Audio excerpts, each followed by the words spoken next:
So here we are. So, like I said, there's nobody watching. I did put out an announcement onto my Discord channel, so there might be some people show up, and there's people just randomly show up. So Oh yeah, yeah, yeah. off we go. But anyway, yeah, thanks for hitting me up and asking to do this. I don't get that happen very often. Usually I'm like, hey, do you want to do a thing? And so I appreciate you, Oh, you know, excellent. I'm glad. asking. Yeah, Yeah. I was when I contacted you, it was through, was it a live stream that first contacted? I think it was. It might be. And I'd had a few beers in me. I needed some liquid courage to like say some of the stuff that I was, because yeah, in some ways I feel like I'm the Forrest Gump of the comic book world. I just happen to I'm like not very smart, but I happen to be at the right place at the right time. That's a That's what I funny. felt like Hey, something. Forrest Gump is awesome. So there's Yeah. nothing Oh, wrong I with love that that. movie. Yeah, and the character. Yeah, Yeah, absolutely. yeah, yeah. Yeah, I was I was surprised because obviously I don't know every artist that's ever been, you know, but when you mentioned your name and I went and looked you up, I'm like, oh my god, this guy's done work, and and I was looking at your pages, I could see some of the ones on the top of your screen there. It looks at least it looks, if it's not the ones I saw online, it's similar, and I was like, this guy's legitimately talented. This is awesome. This is Oh, I cool. Good. you know Yeah, I have some things I can roast in my comic book, though. I really went nuts with like some of the hands are really big, and I stuck to the tradition of no string on the bow. Oh, right, right, right. Yeah. I mean, you got to, I guess you got to follow that. Yeah, yeah. That's awesome. Yeah, I can't So wait what to, happened was yeah. the way this got born was I was at the Kubert School back in 19. Actually, should I wait a little bit longer? No, it's fine because like Okay. I said, people join in, they can always replay this and we'll turn it into an actual video that I release. So I think we're good. Yeah. Yeah, Okay. tell us the So I story. was in the Kubert School, the Joe Kubert School. It's in Dover, New Jersey. It's kind of, when I went there, I just felt like it was very old fashioned. They weren't doing digital coloring or we colored with Doc Martin dyes. Like like the coloring class wasn't very modern. Right. There was like no computers to do this stuff that they were doing around then. Sure. And so it was 1993. I was 23 years old when I got out of the school, and they wanted me to come up with, well, all the students to come up with a project, a 5-page sample of anything. And I think Liefeld was just starting to promote Extreme Studios, like that was the name of his studios. So I took the name Extremely and just put it with Youngblood and said I'll make the characters as kids, and maybe I could show it to Liefeld and get a job out of it. That And that's sounds what like a solid thought to me. I yeah, mean, yeah. So this is some of the pages that I actually, these are just sample pages. They weren't published except for one. There's one in here that's actually in the book. I'll show it to you later. But I was kind of doing, I couldn't draw hair. This is like the best I could do. Sometimes I got lucky and like that's not so bad, but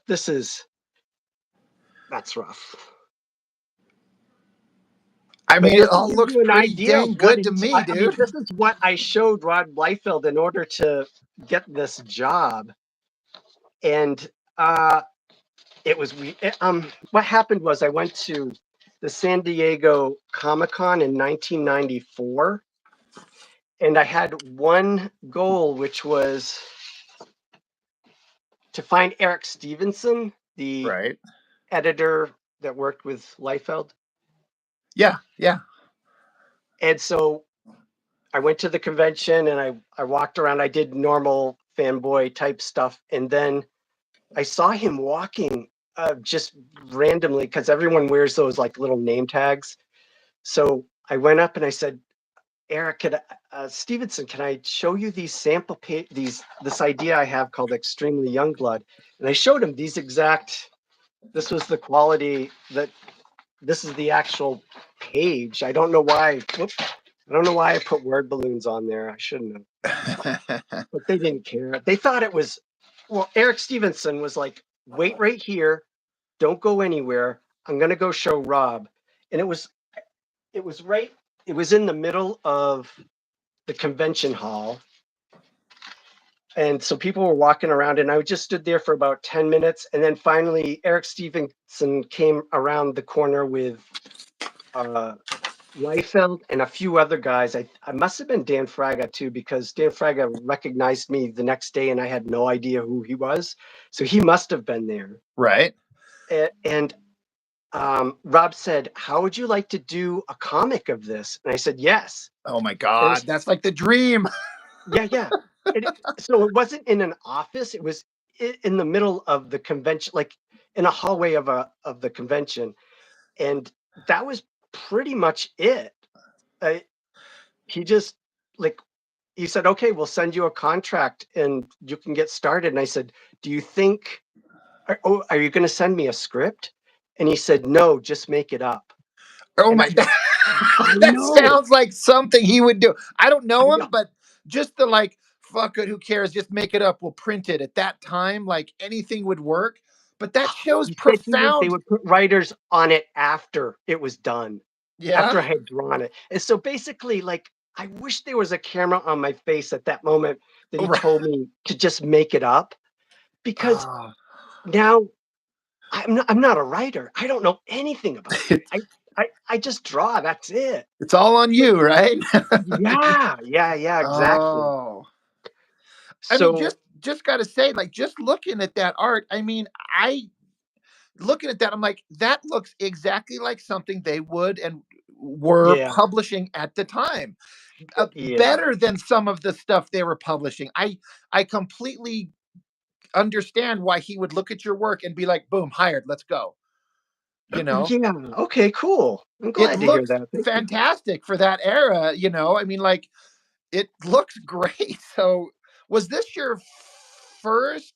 I mean, had you done anything else? Because I know you've done some stuff for Marvel. Is this pre or post Oh, this is Marvel? definitely, I was 23, wait, no, 24 when I started it. Um, so yeah, uh after that I didn't talk to Rob again. I just strictly dealt with Eric Stevenson, and he would call me every once in a while and see how things are going. I moved back to Maine. Like, well, no, I lived in Maine, and they asked if I wanted to move to California to be part of the studio, but I didn't like California. I didn't want to live there. So I Yeah. just worked from home and FedExed the stuff in.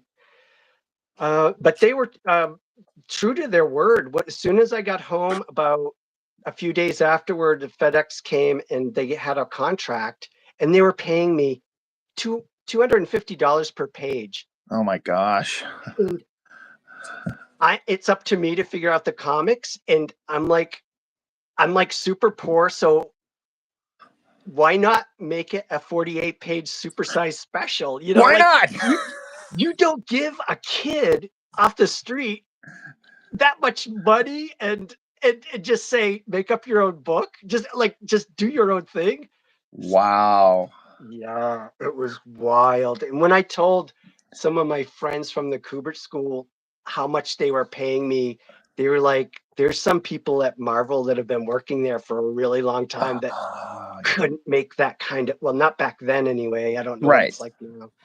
But yeah, that was like, it blew my mind. Well, to Liefeld's credit, he likes to shout out because I don't know how much you follow him or anything anymore, but I don't at all. No, I have he not. he's the world's biggest self promoter, which is you kind of have to be, but he will tell people, um, I paid, he's saying he's in multiple interviews, like, I paid great page rates because he's like, I wanted to get the people I wanted and I wanted them to stay and I wanted them to be happy. And so it makes Yeah, sense that he would do that. yeah, yeah, yeah. I had I could show you some. Marvel pages too that this is a little bit later. This is, I did a cable issue of Cable for Marvel. It was like Cable 15, I think. Right. And this is, well, this isn't, for some reason I didn't use this double page spread. I think the story maybe changed and they didn't need it.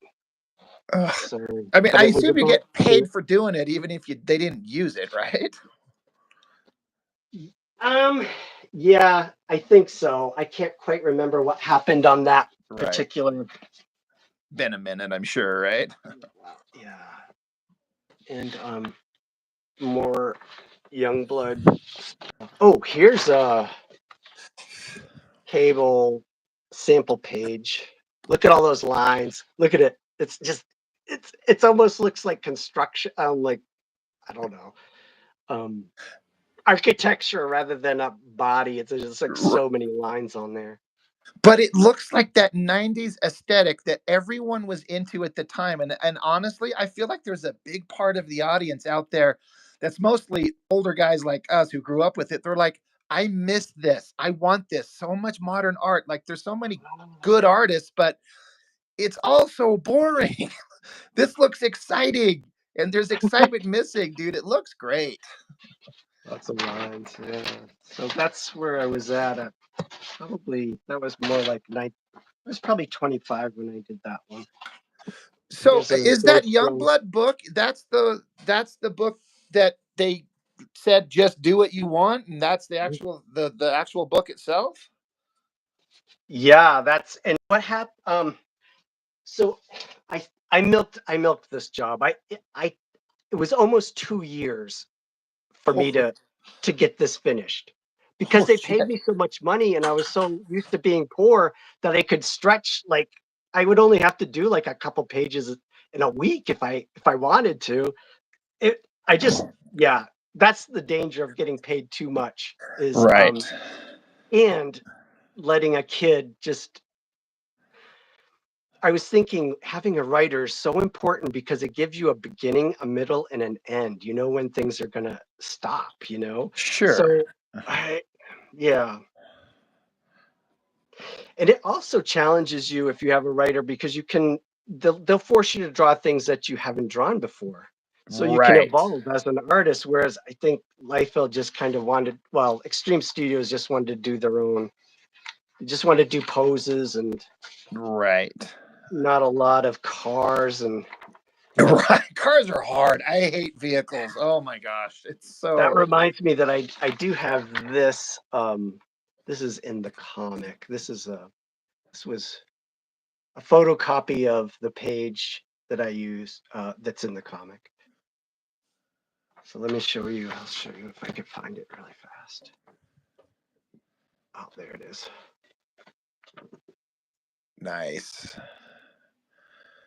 See, now I'm gonna have to seek this book out. I didn't even know it existed, but now I'm like, I have to find it.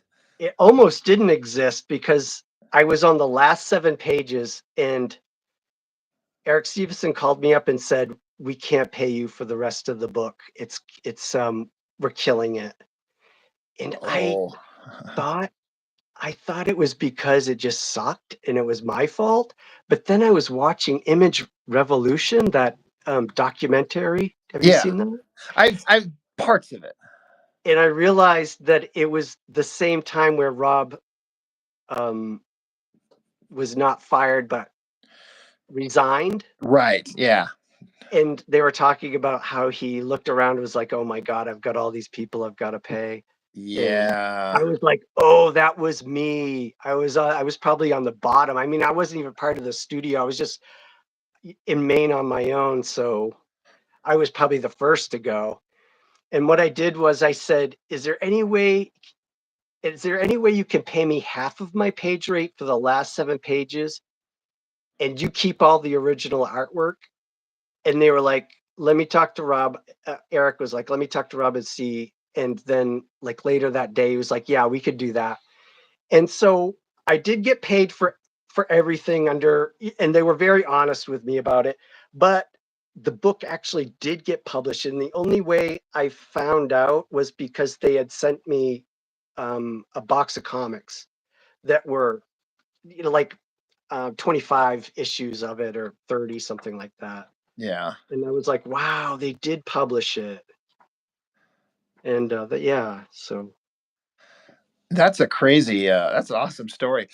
Do you feel like you were slow on the artwork because you were being so meticulous, like wanting to make it the best you could do, or you were just young and didn't think it mattered? Or I know it's been a minute, but as were you worried about doing it so good that you were kind of paralyzed with perfection paralysis, kind of like I got to make it look the best it can be? no, I think I was just a young, stupid kid. I think that was about it. Oh, also, at the same time, I was pursuing my future wife, now divorced. But so I was like starting a relationship, and when I start a relationship, I go, I'm all in, I'm so I was doing her and doing this comic at the same time, basically. Right. That would take up some time and interest for sure. Right. That looks awesome. So there are copies of that book out there. It's called Extremely Young Blood. Is that right? Yes. Yeah. Yeah.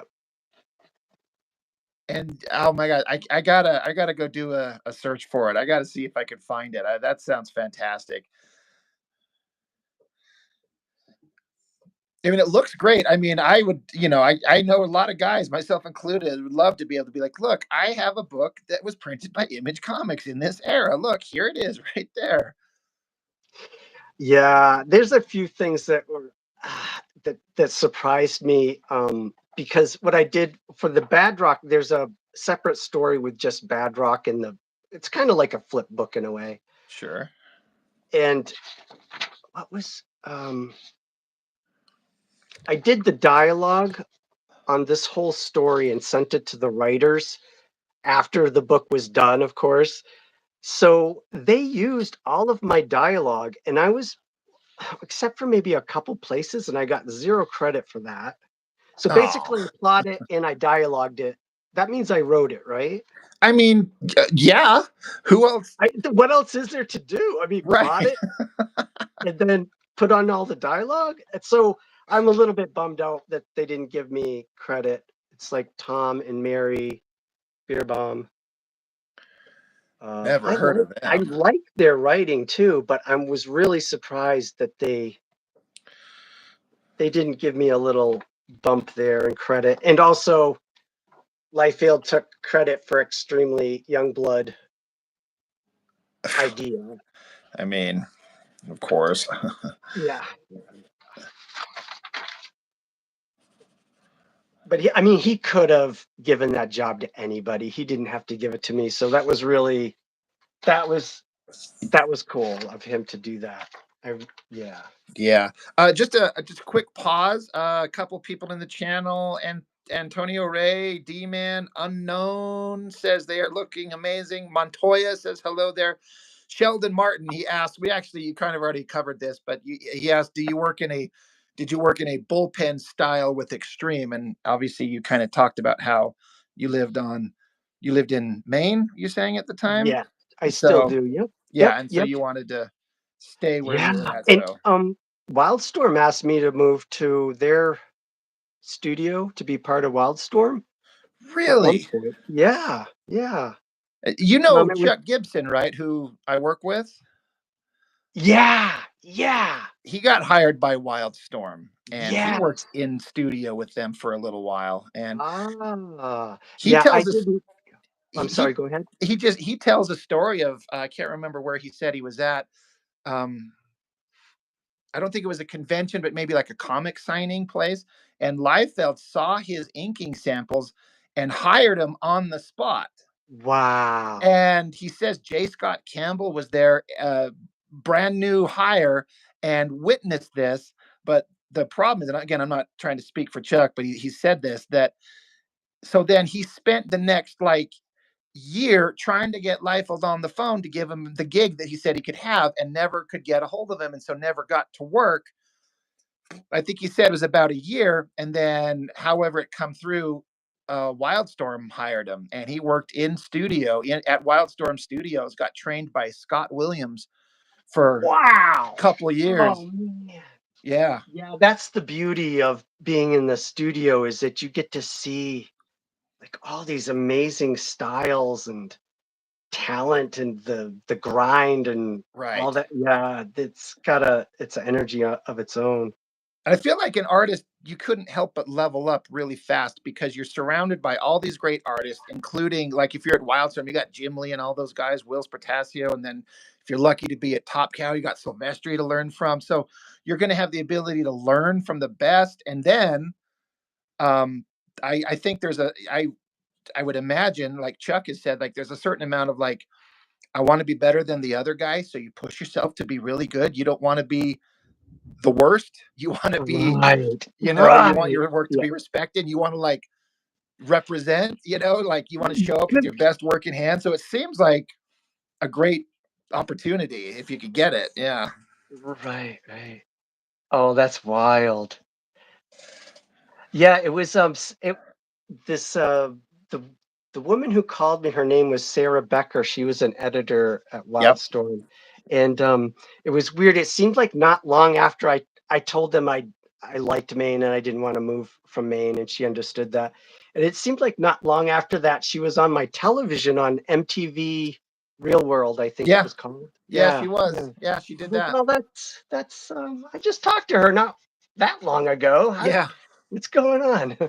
Yeah. I don't know if you heard, not to make a negative, but like about a year ago or something, she died. Oh, no way. I Yeah, had no she's idea. dead. Whoa. Was it? Because Chuck told me that because he worked at Wildstorm and he talked to her and he said that she was very kind and very Yeah. helpful and I can't remember honestly what or why, but I think within the last year she passed away. Wow. Yeah, and she's not very old. I can't remember why, but that was a Huh. kind of a bummer. But yeah, she Right. was on TV for a little bit too. Yeah. Yeah.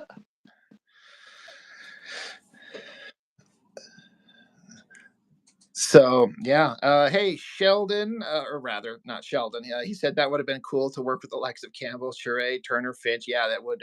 Byron, how's it going? A couple of people showing up. But yeah, those are great stories, man. That's just fascinating stuff. It's as a kid, like I'm some years younger than you. I was born in '77, so I was a teenager right in the '90s. So I was just a kid reading all this stuff. Um, but to kind of hear the actual stories from people like this is how I did it and this is where I was at and these are kind of it's fun stuff to hear, People. man. Yeah. People were hiring like crazy back then. Yeah, And even independent. There were a lot of independent companies that were popping up, but you had to be careful because some of them were talked a big game and didn't really pay. right. I hear, yeah, there's stories about that type of stuff. That's aggravating to hear. um who was it you who had mentioned to me that was it somebody had given you like a heads up, like, hey, man, you might not want to Yes. complete this work because Yes. they're not going to pay? Yeah. Was that, Yes.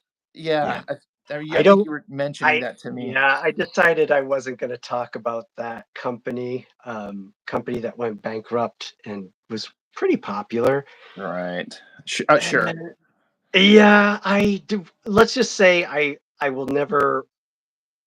Yeah, I'll never work for Chaos Comics or anybody who used to own Chaos Comics. I won't work for that. Yeah. Well, I mean, it makes sense to be like you did the work and then you don't Yeah. get what you were kind of due. I get it. But yeah, we definitely don't need to go any further than that. But like you were saying, you got to be careful because there's places that Yeah, even yeah, yeah. I guess It was when the kind of a money train toxic dries work up. environment anyway. It wasn't. Yeah, it wasn't. Something felt off while working there. So Yeah.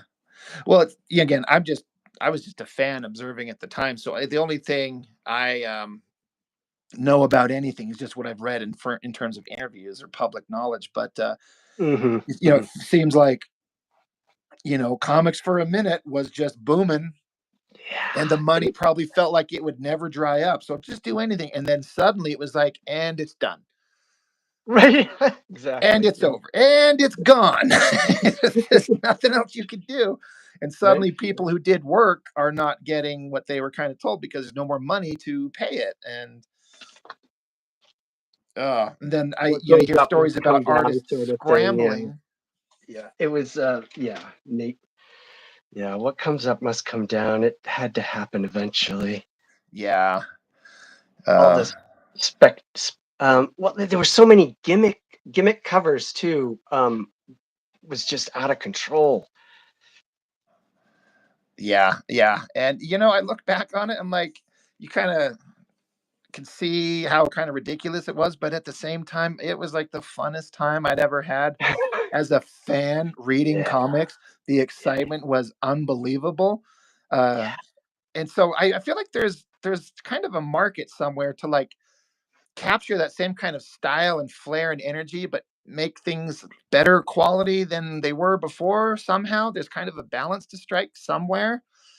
Um, and I feel like some people do that. Uh, I think a big future for comics is crowdfunding. Just Yes. just make your own stuff and put it out there because you don't need to go through the big studios to um, get your stuff seen if you cultivate a social media presence. Right. Right. Yeah, I'd like to try that sometime. I've decided I have a pinup comic book being printed as we speak, hopefully. Signed off on the printing, so I guess it's going to print now, and so I should have it in about 14 days or so, I would think. Yeah, But I because didn't do any kind of crowdfunding because I just wanted to make sure I wanted it in my hand before I gave any kind of promises. oh yeah, yeah. The thing I'm working on now, me and Chuck have been talking about it because he's doing the digital inking on this, and we kind of both mutually agreed. The idea is to do a crowdfunder, but I want it done drawn at bare minimum before I even attempt to do that. There's no way I'm gonna Ah, like. right. I've done 5 pages, so if you give me the money, maybe in 2 years, 3 years, you'll get like. No way. I do not want to be that guy. I like the idea of if I'm going to do a crowdfunder, it's drawn. So all I got to do is letter it and package it, and you can get it in 1 to 2 months, maybe. You know what I mean? Nice. I'm Yeah. kind of like what Yeah. you're saying. I want to, for me, I'm a nobody, and if I'm going to ask anybody for money, and if it actually turns out to be successful, who knows? I want to, I want to make good on the crowdfunder as quickly as possible to build up positive vibes and reputation and expectation and go from that. So I agree. I want to have it done.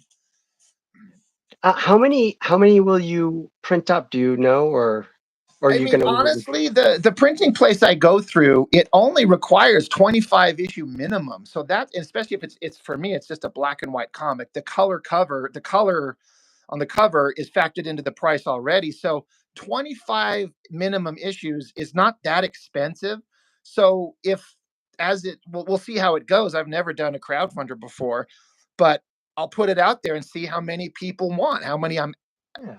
Yeah. Yeah. Yeah. ordered, and then kind of so it's going to have to be a certain amount of guesswork on my part to put up how much do I ask for on a crowdfunder, and because I don't, how do I judge how much to ask for if I don't know how many I'm going to need?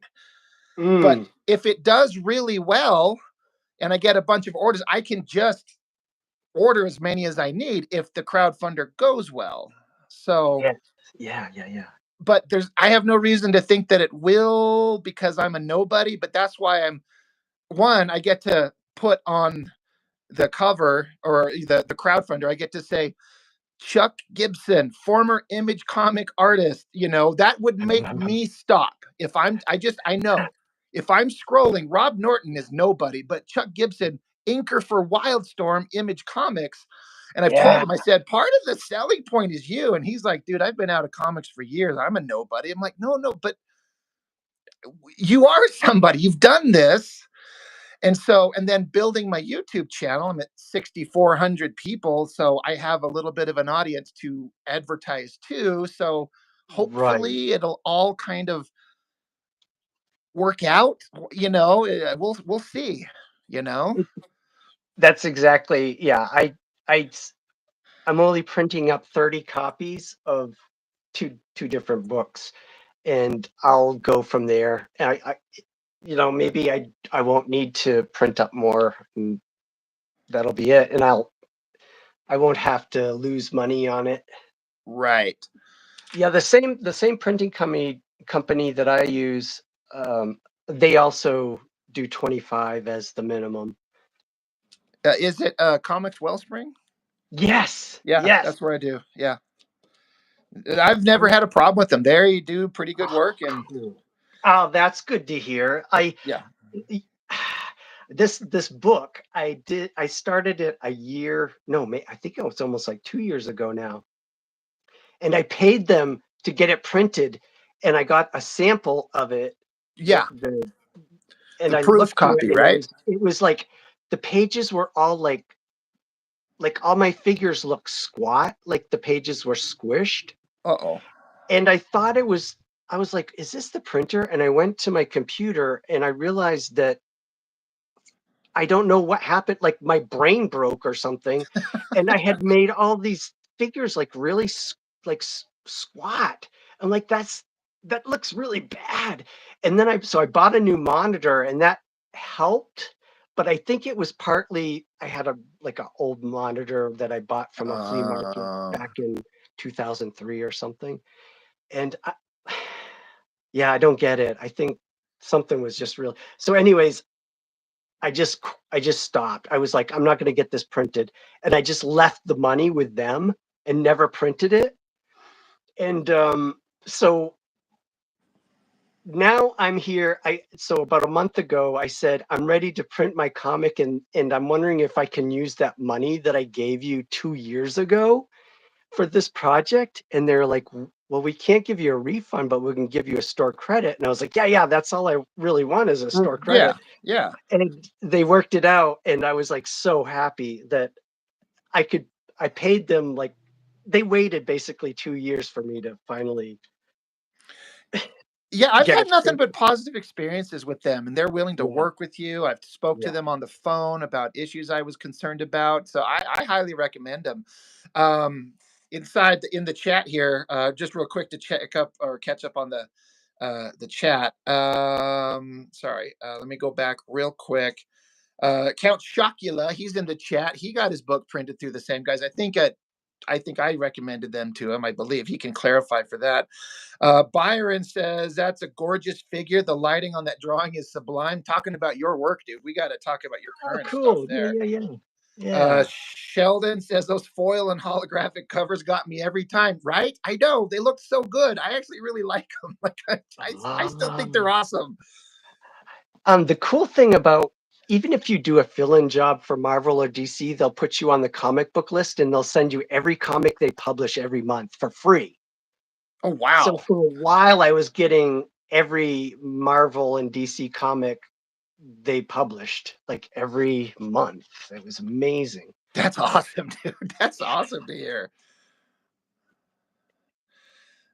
Um,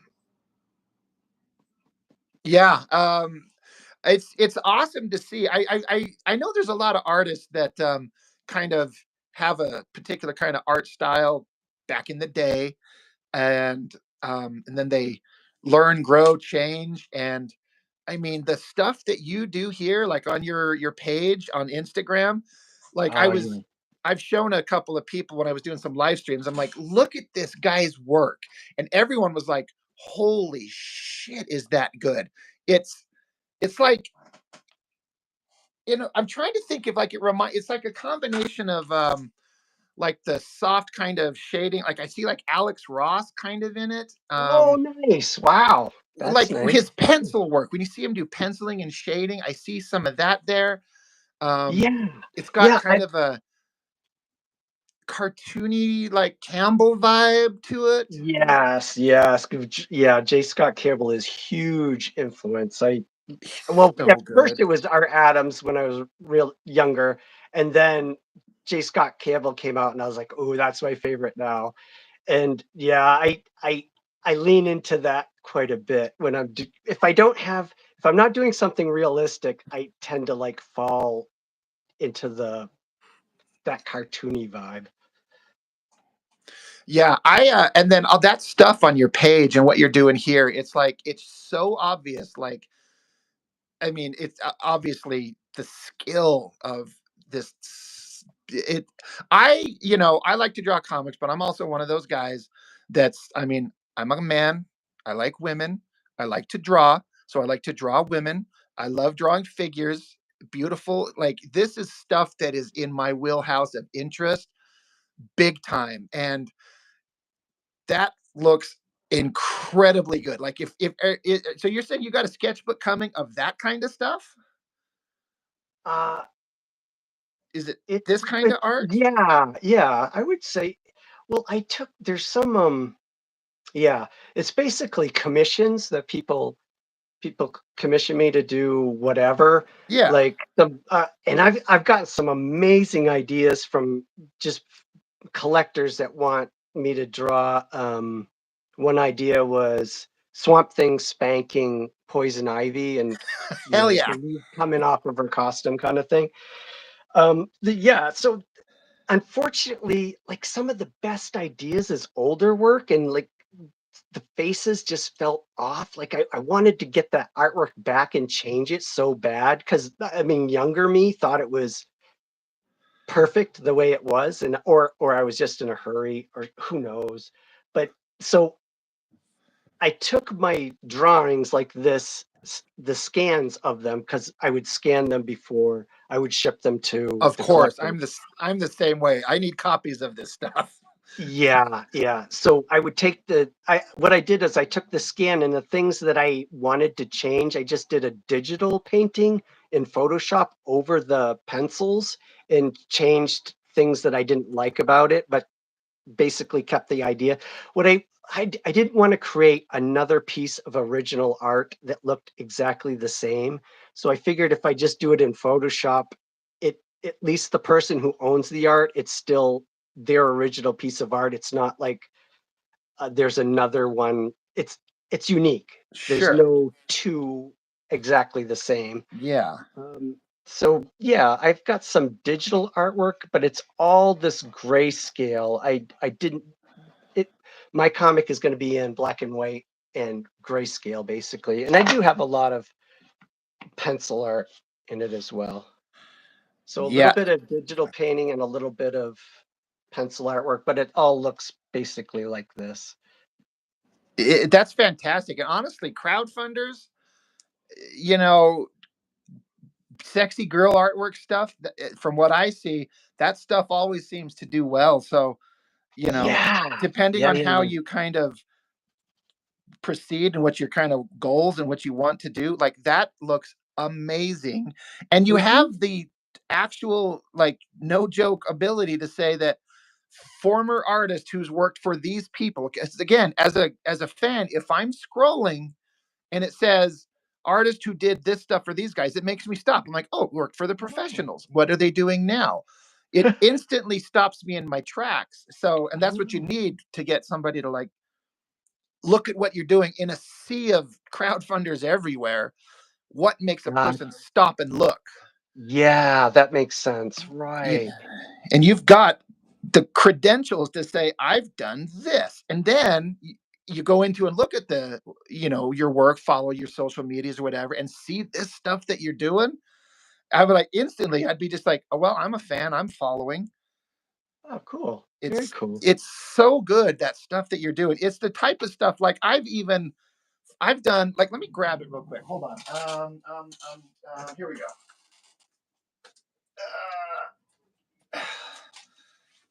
This, uh, I printed up my own sketchbook, and I kind of never shouted out, and I've never ever sold a single copy, but Oh, I've really? given out some. But I did my Oh, own yeah. sketchbook, Wow. of stuff. Like, Oh, so this wow. is referenced off a friend of mine. She's done live streams with me, just Yeah, on her yeah, yeah. Jessica, right? Is that Jessica, yeah, that's her. yeah. It was on her Instagram page, and I was like, "Do you know that you take fucking amazing photos?" And she's like, "Whatever." I'm like, "No." I'm like, "Can I draw? Like, I want to draw this face of yours and put it on the back of my sketchbook." And she's like, "Sure." This is reference Wow. from another girl I used to work with. She's like this impossibly hot, like goth babe. And so Uh, anyway, so there's pictures of her in here, but then I just reference that I found online. I just printed up my own black and white sketchbook of figure gotcha. work. This is one. This is Jessica's one of her like pictures on her Instagram, and so she's actually got this as her profile on her page now. But I printed up the inked version and the pencil sketch, and so yeah, I kind of printed up my own thing. Yeah, yeah, But it is a lot of it's sketchy stuff, and then some of it's trying to be finer. You know, like this is like Bic yeah. pen, this thing on Oh, this far side, out. Yeah, yeah, yeah. and then this is me trying to do clean comic book inking style. Me trying to do ink splatter stuff. I was trying to ape a Mignola style just cuz with the Yeah, body and a skull face. yeah. Um, and this was fun to do, and I keep thinking about doing more, but this is just figure drawings from found online. Um, Gotcha. Yeah, yeah, yeah. Muscle girls. I got into chicks with muscles for a while. I actually know somebody that's very muscular. Yeah, the girl at work, right? Yeah, I've oh seen yeah, yeah. pictures. And she's kind of got me interested in like drawing girls with muscles. I'm like, all right, well, this is where my vibe is going. But That's yeah, so this was fun cool. to do, but I never promoted or put it out there or mentioned. I just kind of forget that I have it, and I've never. Well, actually, I think I've actually sold one, and I've given a couple away, but I never think of it. But I just think about if you put out a book with that kind of artwork that you've got, um, I got to imagine you'd be able to find some success with it because it looks amazing. Yeah, I like that, what you've done there. That's really fun. Well, yeah, I like seeing people's process. Like you talk about that too. You'd rather see like the Silvestri black and white, like in the even the pencils, you want to see more of the process. And Yeah, that's cool that you've got some of that in there. yeah, yeah. It's so much more expensive to print in color, so I'm just like I'm kind of fine with black and white. I'm fine with the sketchiness. That's the kind of stuff I like to see. Um, yeah, yeah, I agree with you on that totally. Let's see, what have I missed? Let me come back and check on the chat here. Terry Reese, how's it going? Kevin's in the chat. He's one of my favorite guys. He's a funny some bitch. Um, Ginger Bear, he's here. He worked with Chuck, and Oh, he actually Ginger Bear works at a place where he works in a studio with Chap Yap from Extreme. oh wow. Like Yeah. Chap works with him, like he knows What? him. He talks to him. That is wild. I'm sure he must have some stories because he was part of Extreme, right? Yeah, he was a big part. He was the guy.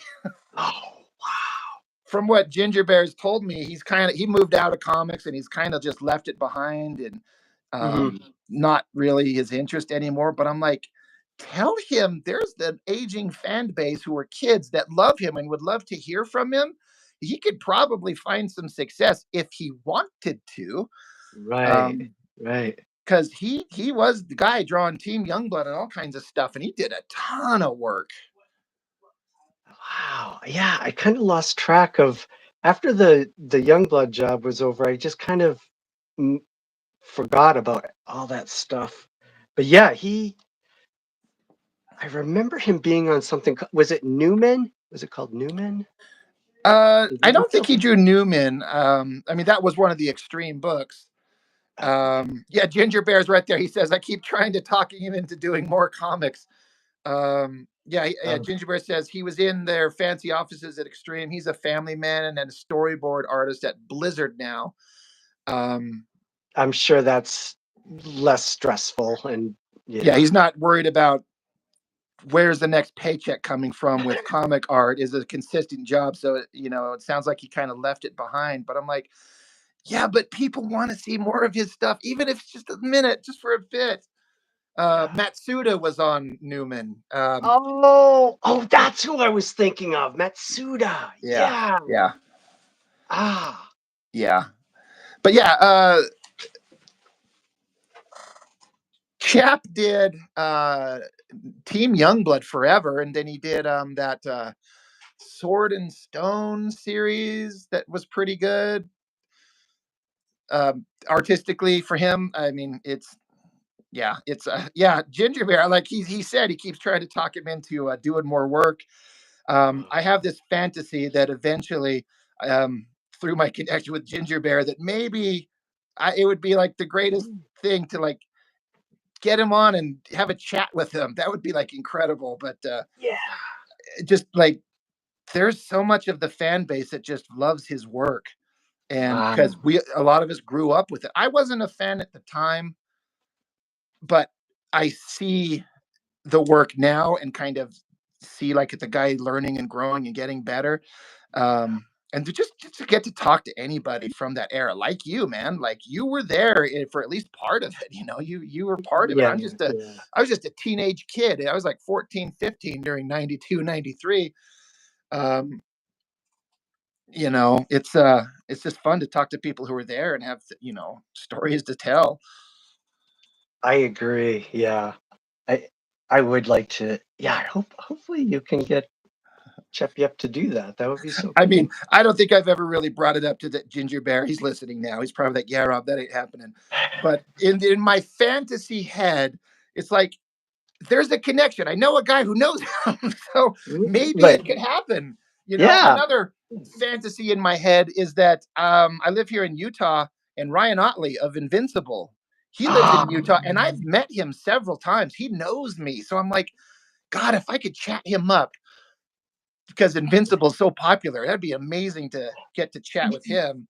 Yeah, Um, I was fascinated by your story because you recently in a live, I think you talked about meeting him. He invited you and it was like his girlfriend was there and it's just like a humble apartment and Yeah, you, totally. you I were just hit doing him up like, dude, can I come meet you? And he said, sure. He had that's no idea who I was. He just wow. let me kind of just come over to his apartment, humble little apartment, drawing desk in the front room with the woman who would eventually become his wife. I think he's actually divorced her and remarried somebody else now. But that I only mentioned that. But and he was really kind. And I showed him my god awful work, and I look back on it now, and I could tell he was kind of like going, like, "This kid's got a lot to learn," because this was like 20 years ago at least, Wow. long time ago. He was just on his first couple issues, you know what I mean? But Yeah. humble, Yeah, he's nice, really kind good. dude. Wow, that's good to hear. I'm glad. Yeah, Wow. yeah. I think he felt really lucky because Kirkman found him and said, "Come draw Invincible for Image Comics for me," and it just got more and more successful. The sales went up and up, and he ended up being financially quite well off. And Kirkman fed the art team all the money from the book. He didn't keep any of it. Yes, I learned that through you. Yeah, I heard you talking about that. Right. Yeah. That is Real quick, amazing. Ginger Bear. Yeah, I'll put up this thing as a video after the fact later if you want to catch it another time. He's got to run, but thanks for stopping in, man.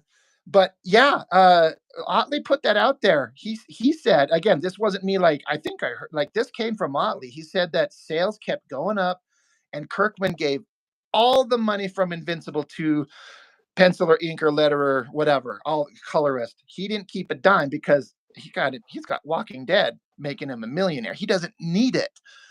And that's like, I love that man. I've never met him and I love him because he's like, I want to take care of the art team on this other book that I'm doing that is important to me. And I don't need this money. So you guys, I'll give it to you to keep you going on it to make you happy. That's I would die to be in the position to be that generous to somebody. You know what I mean? yeah, And be that that kind must of a have good been person. oh, I know. Isn't that amazing? Yeah. We Yeah, got I learned a Mike. lot. I learned a lot about Kirkman, or at least what he looked like from that documentary, Image Revolution. Right. Yeah. And I didn't. I was like, wow, this guy made image relevant again, almost. Oh, Do you feel 100%. that way? Yeah. Yeah, yeah. Yeah. I He I brought it didn't back into realize the how what a big influence that Walking Dead was on image. I mean, it kind of like really gave it a boost.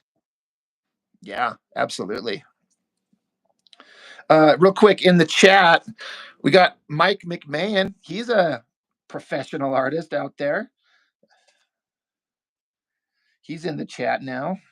Oh, cool.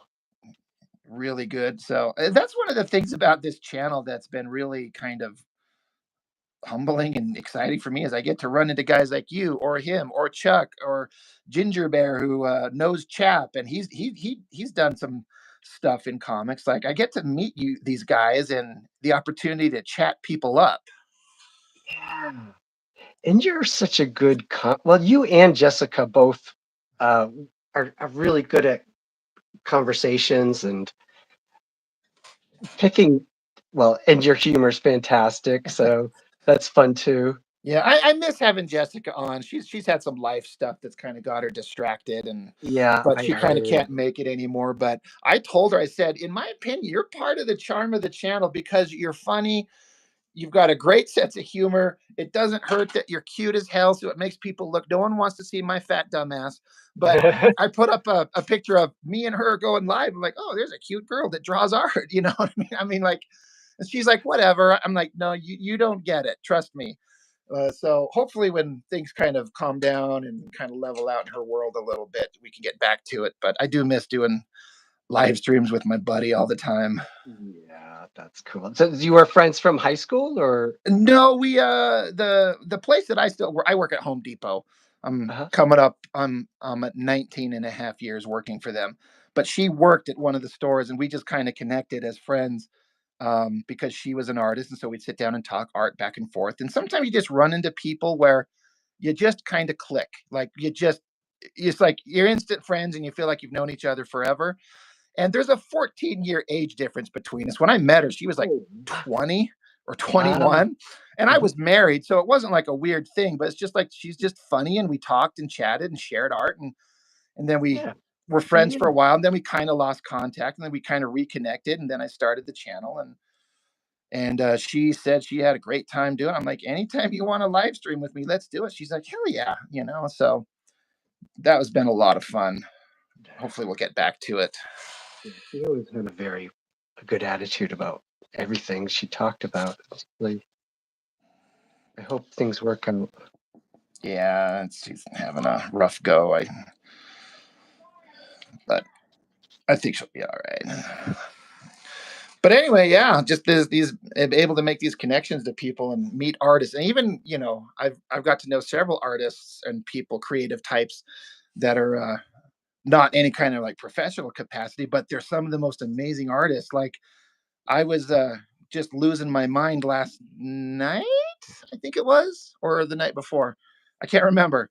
One of the guys who's just found me and part of my channel and joined my Discord, he's a 19-year-old kid. And Uh-huh. he's like one of the most talented artists. He did a pinup for my forthcoming parody book that I was like, you're kidding me. Let me see if I can. Oh, I'm like, yeah, yeah, I'm yeah, yeah. like, Sure. you're I know. so good. He's like, I'm all right. Shit, I don't have it on. I can't show it on this. I've got my when I do these live streams with people, I have to use my good phone. I have an old phone that I use as like a backup, but I don't have several apps attached to this, including my Discord. So anyway, I have to show it later. But he did it. I asked him, like, dude, I love your work. I told him I would pick up a comic based on your artwork alone. And he's kind of Wow. humble about it. He's Yeah. like, I don't. I'm like, no, I'm not kidding. And then I was like, how old are you? He's like, Uh-huh. 19. I'm like, fuck you. At 19, I was not a fraction that good.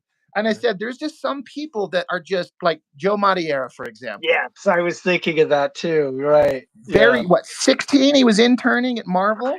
Yeah. Yeah. Uh, he was just starting to get, popular right when I was in I, like, started the Kubert School, I think, and that's where I learned how young he was, and it just blew my mind. I'm like, "That makes how does that that's yeah, crazy." You just don't some know what to people, say sometimes. You just it's doesn't make sense. yeah, some people. Mhm. Mhm. No, D-Man, this was his user handle on Instagram is blahbob. I can't show the artwork now that I think about it. I can't show the thing he did for me, but I can show the stuff that he does. It's a cartoony kind of, how do I explain it? It's not based in like hyper realism, but he's obviously learned realism and then exaggerates it. Like, let me find, like, here's an example of, Oh, wow. Yeah, yeah, yeah. Gotcha. like, it's got a cartoony vibe, but the Uh-huh. lighting effects, the Yeah. expressions, Wow. Yeah, that's amazing. and this is a Yeah. 19-year-old kid. And I'm like, you must have sketchbooks just loaded up with stuff. He's like, oh yeah, he did this pinup for me for my He-Man fan comic. Oh, wow.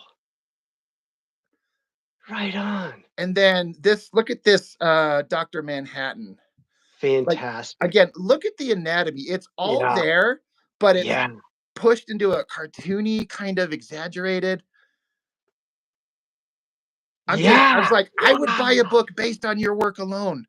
Yeah. Yeah, But it's got its own vibe too, doesn't it? I can't it his influences must be kind of odd because I don't recognize it right away. right, yeah. Yeah, Mike McMahon says, I hate talented youngsters. Yeah, that's what I'm saying. Yeah. I've been trying ever since I was an early teenager. And if I'm got anything that's working that's kind of good in terms of my comic art, it's only really kind of coming together in the last year or two. And I'm 2 years away from 50. I'm like, I've been trying and I've never been that good. And then here are these guys that are like brilliant from, Yeah. the word go. Yeah. And it's Yeah. like, I told him, I said, look, I don't know what your plans or interests are, but if you pursue, you've got that talent, you should be able to find success. I think people would be interested in what you've got. You've just got to go for it. Yeah. Yep. Yep. I agree. Yeah, oh man. Yeah, that's gorgeous stuff. I'm just thinking back of when I started doing this stuff, the Deacon Black art, the separate name Yeah. thing. Yeah, in back in 2000. Yeah, it was actually it had just turned the year 2000. I got my first computer, personal computer and Wi-Fi, and a friend of mine was saying that he sold a Wonder Woman um, pencil drawing that was shaded for like $700 on eBay because eBay was just getting popular at the time or just coming up. And he was like, I was able to buy my wife or my fiance a wedding ring just off of one drawing of Vampirella, I think it was. And he said, you should try selling your artwork on eBay. And Yeah. I knew it had to be sexy. He's saying the sexy stuff sells, of course. So I made up a name to go by with the sexy art so that my parents are kind of religious, so I wanted to kind of like keep them off my back basically, and Yeah, just I get it. I get it. yeah, yeah. I didn't want them to see it basically, and Yeah. so I made up a new name, Deacon Black. That's what I go by. If you see, I'll show you a few other things that I've done under the name Deacon Black. This is Deja Thoris. I'll try to be discreet, Oh, but oh my God, that's so good. submitted. Yeah. Oh no, show it, man. I want to see the whole thing. Oh, it's so I good, still dude. gotta That's fix the boobs are a little off, but I'll fix that later. but it's still great. I could see like you being successful, like doing exactly what that other guy suggested. Like, I can see people wanting to buy that up because this is like, especially the fantasy art. Deja Thoris is always popular. Like, yeah, that looks incredible, man. You are so good. Let's see what else. Oh, I've done. Yeah, 1 minute.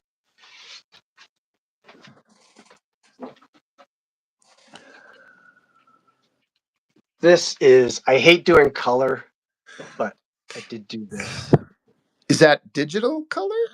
Nope, it's pastel. Oh my god. I love the I mean, there's skills involved either way, but knowing that you did it by hand is just Yeah, yeah. I use Here, I can Jesus. show you. I'll do a little. Do a highlight. Yeah, it's just. Dude, you are legitimately incredible. I'm not saying that just to kiss your ass. Like, that looks incredible. She lost her skirt, but Ugh, tough days for she'll Supergirl. have to bend over and find it, I'm sure. That's right. We think exactly the same. Oh. Sheldon Martin asked Dave, what were some of the problem areas in your art and how do you get past them? I definitely needed help drawing hair, and I think there's so many good YouTube videos out there that sort of like break it down. Whereas back in the day, I didn't have like there was a book, Draw the Marvel Way, I guess, but it didn't really teach. Um, I don't know. Didn't. Yeah, how to draw comics the Marvel way. There wasn't really a section on how to do hair. Yeah. I so that I needed help there in doing realistic art, or I would find a realistic lingerie model or something like that and try to draw realistic, and that helped me understand how to simplify it somehow That and makes sense. use. Yeah. I really needed help on using the light source and having darks and lights play together. But yeah, there's so much information out there on how to fix whatever, how to draw hands, how to draw feet, how to everything, basically. Hair's tricky though. I know what I want it to look like because I only work in black and white. Let me grab a thing that I got it right here. I can show you exactly what I want my stuff to look like. And I should try to develop my own style. But when I think of like artists that I love and I want to like get this style and the way I want it to look, let me flip through. I got these printouts that I did of Silvestri's work. And if I could like draw hair in ink and make it look the way he does, like Yeah. this stuff, Yeah. I just think that is what I want it to look like. It's got the shiny look, there's volume and curls and waves to it. For Yeah. me, that is like, and this one, I think that's supposed to be Lady Death. Um, and Joe Weems on inks on Silvestri is so good.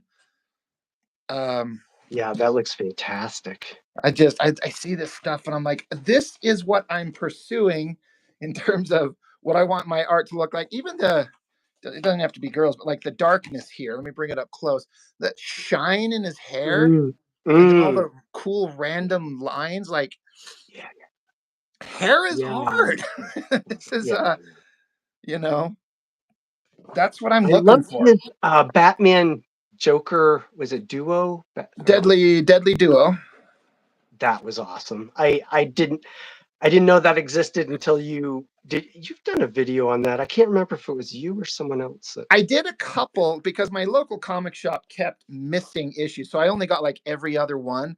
But the one I keep showing is the first two issues reprinted in black and white, no text, no words, no nothing. And I show that all the time. In fact, I've got it, like always, I keep them right here. I keep all my inspirational stuff right next to me, and yeah, there we go. This thing. Oh, yeah, that's the one. I Yeah. love that. Did you like it? Did you? The artwork I like. The story again, I haven't got to read the entire thing because I only got every other issue because my local comic shop kept um goofing it up. I find it hard to this might there to me there's three specific eras of Mark Silvestri. It's what's usually my favorite is the Uncanny X-Men Wolverine era when Dan Green was inking him and there was a lot more heavy shadows. Yeah, And then yeah. there's the Image era where by his words, he adopted the Jim Lee kind of style with the cross hatching, which is the stuff I was just showing here, which I think looks amazing.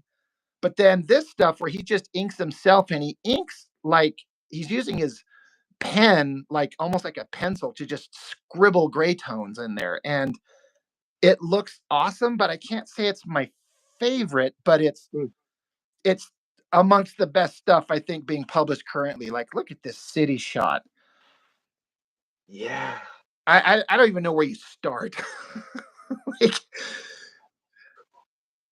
and then the expression on Catwoman right there, her That features. caught my eye. Yeah, that's perfect. Yeah. Yeah. Wow.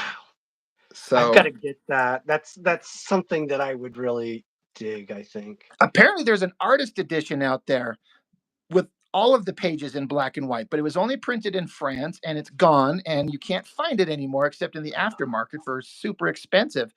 And I didn't know that it existed until after it was done and sold out. So I'm like, what idiots are marketing this shit? There's people that would want to buy this. And it was printed in France. It's a French edition. And it Wow. wasn't announced anywhere that I ever saw. I would have bought it That is instantly. odd. Do you think Silvestri was like, I just want this to be really rare and maybe go up in expense or If something? so, that pisses me off because I would like to live in a world where he's like, I want my work in as many hands as I can find because it doesn't Mm, become money to mm, him. I don't know right. how anything, but he only gets paid. I would imagine the first like this is the what how many copies we sold. So here's your cut. But aftermarket, unless he's running a scam where he buys them all up and then offers them through a proxy to I sell, know and I that don't that think doesn't he'd do seem, that. yeah. Right. But like, Yeah. why would they not make this available to Yeah. US Yeah. people? Right. That doesn't make sense. I Yeah. would buy this instantly, but you can't find it anywhere. So I keep hoping somewhere around or down the road to find one that's reasonably priced and maybe I'll have the money and spend it then. But this one, it's just the first two issues. And again, no words, which is how I want this. I just want the art. Yeah. And Yeah. it's so inspiring. So yeah, I'll never waste an opportunity to show Silvestri work. Well, we're both fans of Adam Hughes as well, so I Oh liked your yes. I loved your videos. I love that they did pretty well as far as views go too. That Adam Hughes was like kind of like a home run hitter for you. It kind of is. My second highest rated viewed video, I think, is an Adam Hughes one. But it's also demonetized because I was showing sketchbooks and there's boobs in Ah, it. So I'm like, gotcha. son of a, which I wasn't even monetized at that time. So it doesn't really matter. Do you know what's frustrating is my most highly viewed video is 126,000 views. It's a Frank Cho art book, demonetized because there's boobs in it. And I'm like, I Oh, could have made a couple $100 off that damn video, but because it wow! just took off. People just watched the hell out of that one. Like Wow. the next highest video of in terms of views is like 10,000 on my channel. Oh That's my number two. But this one, 126. Frank Cho himself even commented on it and said, Hey, thanks, man. I'm like, oh my God, thank you. Wow. Yeah, Yeah. I met Frank Cho. He came to a comic book shop in Maine. I think he wanted to just have a vacation with his wife, and the comic book shop was like, because the comic book shop was just a small little. It was in the biggest city in Maine, but it wasn't a big like box store kind of comic shop. It was just this little small run owned thing. And so it was odd that he was going to be there and signing comics. And um, there was a raffle that you could get a drawing that he had a drawing that he had done of one of his characters, Right. and if you and I won it. I got bought like 3 raffle tickets, Oh and shit. yeah, they called me and said you might want to come back to the store because you won the original art. So I went and grabbed it, and then I really needed a snowblower, so I sold it like for a couple Ah, of weeks. I I get know, it. I get I it. There are but I needs. yeah, yeah. Yeah, I feel bad about that, but yeah, I really needed a snowblower worse than I needed artwork. Yeah, been there. That's awesome. A couple years ago, back in it was like I think it was 2016. This local comic store just nearby put out a Facebook post and said, "Hey, tomorrow Jim Lee's in town. So if you want to come meet him, he's going to do a signing. You're limited to two books per person to sign." And I was like, "Oh my god!" I had to call out of work. I said, "Sorry, I have a doctor's appointment." Yeah, yeah, And yeah. I went and met Jim Lee for half a second, and Mm. nice guy. Had him And sign my black and white Hush collection and my X-Men #1, and that was great. wow. Yeah. I mean, again, it was a brief thing because there was a huge line. So you kind of get in line and you get your chance. You're like, "Hey, how you doing?" He's like, "Yeah, hey, how are you? What do you want?" He signs it, and then you get to take a picture with him. You Gotcha. smile. That's cool. Right in your like, how far did you have to drive to go do Not it? far. I mean, 30 minutes Nice. from where I'm living at the moment. Because I'm in Utah, and this is in a store in Salt Lake, and I'm in a place just a little bit north of Salt Lake. But Ah, yeah, just drive down there and be like, my brother went with me and met a couple of friends in line there, and we're like, "Oh my god, it's Jim Lee! This is great." I come out of that just glowing, just like I met oh, him, I yeah, got a picture with him, yeah. and I was just like, "This is the guy who was my greatest artistic influence as a kid." I would just stare at his work in Uncanny X-Men nonstop Yeah, for me too. He years. actually, I think he was more influenced than even Silvestri was for me. He Oh was, yeah, yeah, yeah, he was. That X-Men run was so good. yeah, yep, same, yeah. And it was just neat to get to meet him, and a neat guy. And then here a couple years later, I'm like working with a dude who got hired by him and met him and talked to him a couple of times. So, yeah, with Chuck, getting hired by Wildstorm, he tells me, stories about that. He says he only got to ink Jim Lee. I think he said once or twice, and he showed there's like this picture of the character from Cybernary, that female character with the big Oh, horns. yep, There was yep. a card that Jim penciled, so it was a smaller sized thing, and Chuck got to ink that, and he said, "My hand has never shaken more in my life than when I'm inking a Jim Lee piece." I'm like, "Oh my god, how could it not?" Yeah.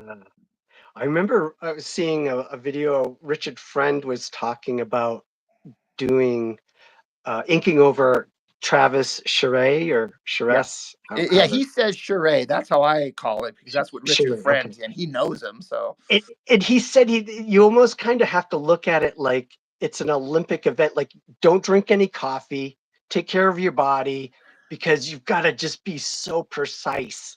It yeah. just hyper focused on the lines. Yeah, it takes a lot of courage to ink an artist that's that caliber. Oh yeah. That that would be so nerve wracking. Yeah, he would say, because we talked back and forth, and we'd look at Charet's work, and he would say something. Chuck would say something to the effect of, like, an inker. Sometimes an inker can improve the pencil work and make it really pop, but he's like, with Charet, there's almost nothing you can do to improve it. All you can Mm, do is match it, and if you fuck it up, you ruin it. So you're not going to improve this. You're just gonna um, you're just gonna make it as good as it already is at best. And I'm like, that makes sense. He got to ink J. Scott Campbell one time. oh, right, right. Yeah. Yeah, he was saying that in the video. He was saying that he was in a studio with Campbell and Hughes. when Hughes was doing the Gen 13 stuff. Uh, Probably. I'm trying to remember. I've Richard had so Friend. many conversations with them. Um, I'm sorry. I was talking about Richard Friend. oh, right, right. I'm sorry. I'm sorry. Yeah, yeah, yeah. How great would that be to have those guys in the studio? I can't believe that's wild. Yeah, because Adam Hughes is one of those guys. I'm like, he can draw anything, and everyone just thinks Adam Hughes is like he draws hot girls. Yeah, he knows where his money comes from, but he can do anything. Hmm. Hmm. It's I not love. he's not a Yeah. one trick pony. In one of your videos, you were reviewing a comic he did, and it was a fight scene, and it wasn't between superheroes. I think it was just regular people. Do you remember that one? And the borders were just held by color. He didn't put any borders on it, and it was just a beautiful fight scene. Do you remember that one? If it's the only thing I can think of that Adam Hughes did that was that, I'm trying to think of. I think I've got Adam Hughes' work sequestered right here. I, Maybe it was the Betty and Veronica. You said it was like your favorite fight scene that he'd ever done, you think, or something like I'm that. trying to remember because off the top of my head, the Betty and Veronica book, it wasn't my favorite because they aren't characters I care about, and it's just like teenage drama. But a lot of the work was done with color holds and not he like colored over the black line work, which Oh, I didn't care for. gotcha. Right, But right. I can't remember. I'm trying to think of Maybe it because was he did Gen Hellboy, 13 maybe? Ordinary Heroes, and then he Okay, did the Wildcats X-Men crossover, and then he's done a couple of Hellboy. I think it was Hellboy. Maybe it was Hellboy. Yeah. Yeah, I think so. Because it was like a guy in like an old-fashioned car, and I can't remember. But anyways, it was. I agreed with you. It was a fantastic fight scene, and it was. You pointed out that there were no borders. They used color as to kind of break up each panel or symbolize where a border would be. And I thought maybe it's like because it was a fight scene that not having a border would make your eye move faster, like as, as you're watching like as if you were watching a fight, your eyes would be moving fast. And I thought maybe by taking the borders out and just having color, that was a almost like a psychological way to make you more into it? I'm trying to remember what this one was. Are you sure this was me? Because that sounds like good Oh, it's review. definitely I'm like, was that me? Was it a was it that an was issue of you. Ghost? What's that? Was it Ghost? Some of his Hmm. first work that maybe I was talking about that on? I'll see if I can find the video and I'll point it out to you next. I mean, I guess I could. I try to put everything in playlist on my channel, and Adam Oh, cool. Hughes Yeah, yeah. has his own. I'll, I gotta. I'll find it and I'll like let you know. Yeah, yeah, yeah. I've done so much. I sometimes I forget. Like, what did I talk about? Let's When I see. I got first started watching your channel, sometimes you would see a figure that maybe something was a little off, but it was so dynamic that we would say, "It's fine, it's fine." it is. And Yeah, yeah, it's kind of like your thing that you would say whenever you just wanted to move on, and it would, it's you know, fine. basically fine. Yeah. So what happened was I was driving my car and someone had cut me off, and your voice went by, "It's fine, it's fine." And I was like, I wonder how many people's lives are saved from road rage just because Rob says two words, you Oh, know? that's hilarious, man. Yeah, yeah. Yeah. So you got in my head and chilled me out, like when someone cut me off in traffic one time. Oh, dude, that's great. It's funny that Yeah, those two little words can like just chill you right out. okay, it's fine. It's all right. We'll just move on. Don't let it. Oh man. So yeah, my Adam Hughes playlist: Superman, Betty and Veronica, a Hellboy, Watchmen. I keep forgetting he did those. Oh wow. There was like a 4 issue Watchmen series, another Oh, Hellboy. Um, there was the Batman black and white short story he did, Ordinary mm, Heroes, the sketchbooks, Ghost, and then Cover Run. That's the big art book that he did that I it's like one of my favorite things. But yeah. yeah, he I hasn't think it done a was lot, either. but everything he's done has been great. Yeah, yeah, yeah. I'll figure it out. I'm pretty sure it was either Hellboy or it might have been The Watchmen. I I don't know. It's interesting they take Watchmen and give Adam Hughes the story with the giant naked man because it was focused on Oh, Doctor Manhattan. okay, gotcha. So he's showing he's like, I don't just draw hot girls, I can draw big naked dudes too. Come on. Oh yeah, the dude can draw anything. Yeah, yeah. And I I remember the love that first it time. has like a realistic but also car- uh, comic book illustration and realism mixed together somehow. Oh yeah, yeah, yeah. It's this perfect balance. Mm, I remember when it occurred to me that he can draw anything. It's like I knew, but I just hadn't kind of like formed the thought in my head. Is I was reading League of Extraordinary Gentlemen and just loving it. And then he did like a pinup. I don't know if it was a cover or something like that, but there's this beautiful black and white pinup of the characters from that Alan Moore series. And then I also looked it up and saw a bunch of sketches. And he gets down to the core of a character. He like understands them and sketches them perfectly. And even though his artwork could not be more different from Kevin O'Neill, it looked like those characters from that book. It had the characterizations and the style that Kevin O'Neill put into the League of Extraordinary Gentlemen, but it looked like this beautiful, flawless, perfect Adam Hughes drawing. And that's when the thought occurred to me. I'm like, he doesn't just draw the most perfect hot ladies ever. He draws anything. yeah. He can draw cars, he can draw buildings, he can draw old people, he can draw young kids, he can draw babies, he can draw superheroes, he can draw spaceships. I love how he made Rainmaker very distinct nose, like a very uh, I Very think she's supposed to native. be yeah, Native American, right, right. I love that he thought about that. Yeah. At the time as a kid, when I was like, I don't know, it doesn't quite, I wasn't sure, but then it didn't take long for me to go like, no, this is how she should look. And she's still beautiful, but Right, she's right, not going through same face syndrome like so many artists do, where right. you learn to draw a face and then you just draw the same male face or the same female face over and Mm, over and put different hair and clothes on them. yeah, yeah, yeah, yeah. But he makes them look distinct. He's an absolute master, and he's one of those guys. Like there's a lot of artists I'd love to meet, but Adam Hughes might be the guy. I also randomly saw what he charges for commissions. Do you have any clue what his commission prices are? Absolutely none. No. They were putting it up somewhere because he takes commission requests, and usually, like when he does those, I'm sure you've seen all his like Copic marker. Yeah, I love those. Yeah, Yeah, he'll do them in advance because they're kind of time consuming, right? He can't sit at a convention and do that beautiful stuff in a couple of hours.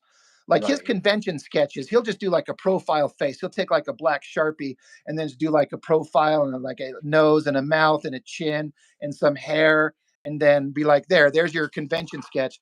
But his Copic marker stuff, it was like two tiers. One is like a smaller size with like a single figure for like $5,000, and Wow. then like an 11 by 17 full figure, full background Copic, like $15,000. And he sells out every time. Oh my He's like, God, I I've had got no six idea. slots. Who wants them? Sells out. And then people show up at the convention and pay him. He's already been paid that money. Oh my God. Yeah. Unbelievable. But he's that good. People want it. Amazing. Yeah, I would have to get a car loan in order to get a sketch like that. Oh Right? my God. I'm like, who's got $15,000 to pay Adam Hughes? Apparently, a lot of people, because, and there's a lot of people out there with money. I get it. Right, right, But, right. Yeah. and if you And can make it that money, then I'm mm, 100% on board. Get it. and I'm guessing it's gonna increase in value. Like, How I'm could it not, sure. right? I'm I mean, sure. yeah, I like if you want to Like, sell it that's what later, time does that, and he's gonna be a legend in the business. He's gonna go down as a legend for sure. yeah, yeah.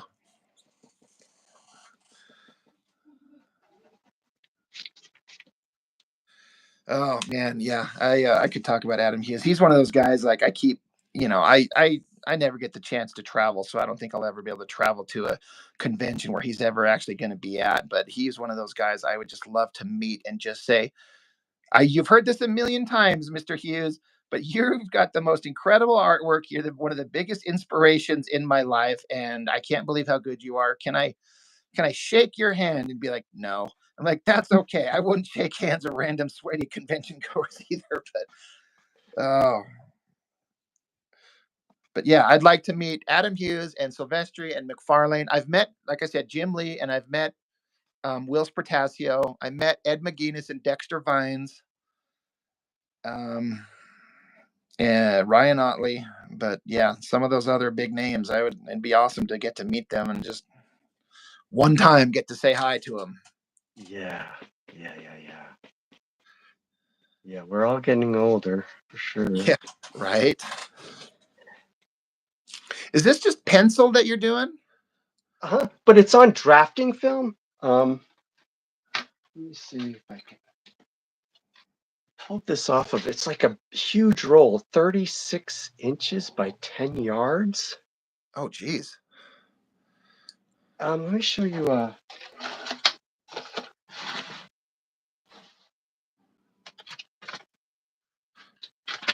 So with this white underneath it, but you can see it's kind of translucent. Yeah. It's about as thick as maybe a heavy poster. But I've been practicing on it just to see what I can do with it, and I kind of like it because it can almost use this stomp or hortolon at kind of like almost like a marker. I mean, it will grab onto the graphite that's stuck on there. So Right. that's just pencil, but it goes on in such a weird way, and I can erase it back to total white, which is, and I don't destroy, like with paper. If I decide to redo the face, I've got to be really really careful because I bear down too hard and the paper will rip, and I can only rework a certain area so long until the paper Right. says no more. You cannot fix this anymore. But with this, I can fix it as much as I want, and it doesn't tear. It's waterproof. It's kind of wild, but I have to.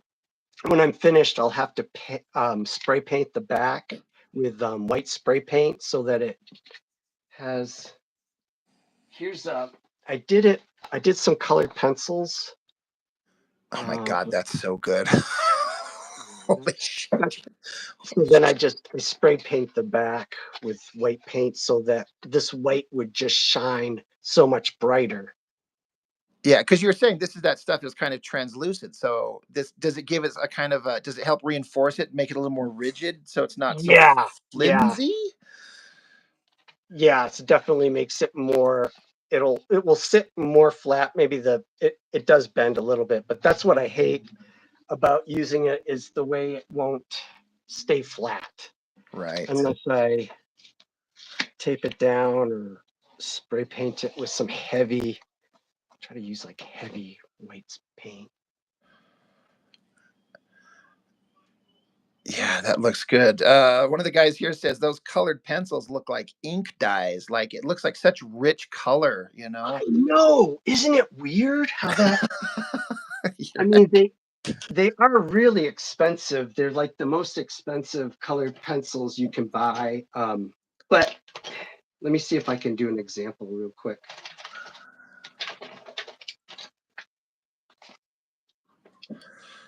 This. But yeah, they go on really well.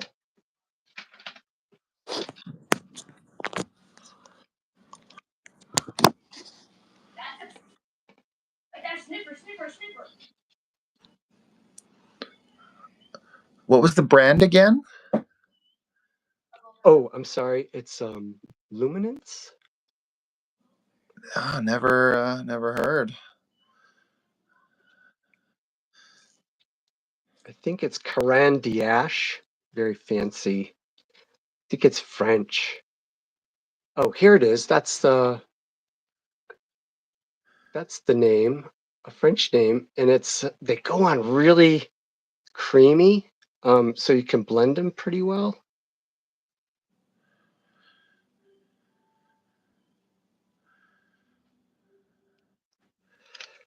Let me see.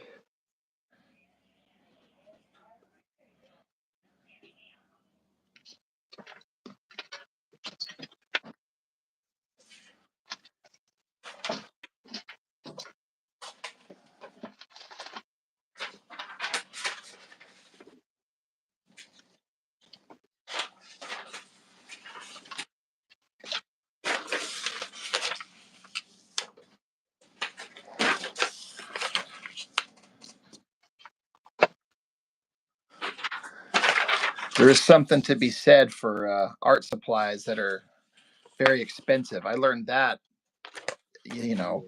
I used to Yeah, think I could use crappy poster board and number two pencils, and I just, it's the skill, right? Like, it's the tools too. yeah, yeah, that does help. Yeah. Okay, here I finally found something sort of clean. Kind of. I think you can't really. You can kind of blend it. I still need to practice more. I think there's.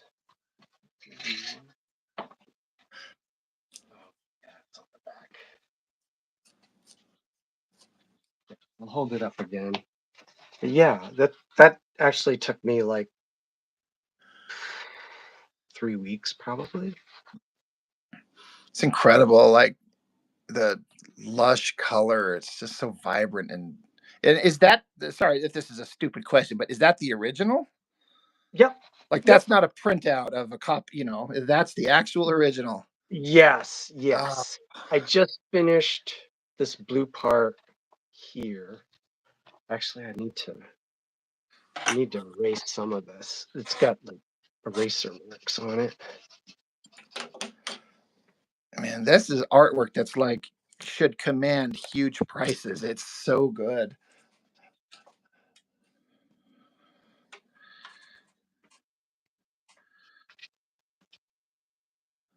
Yeah, I can erase this if I.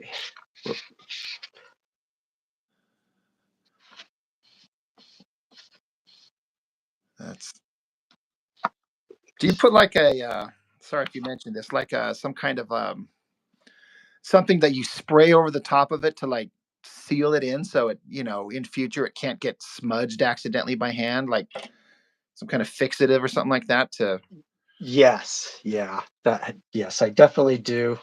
Especially on this surface, just because I don't really. I, I've been using it just for a few months, so I'm curious to find out if people will like this medium because I've never sold anything like this before right. on drafting film. So that might be a deal breaker for some collectors. They might just want stuff on paper. And I use the same paper you do, the Yeah, Strathmore stuff. Yeah. that's wild. I would think that an art, like, all I would really care about is like the end result, I would, for me, and when it looks that good. Yeah, we'll see. I've got to start selling some of this stuff soon, just because I'm broke. And there. Yeah.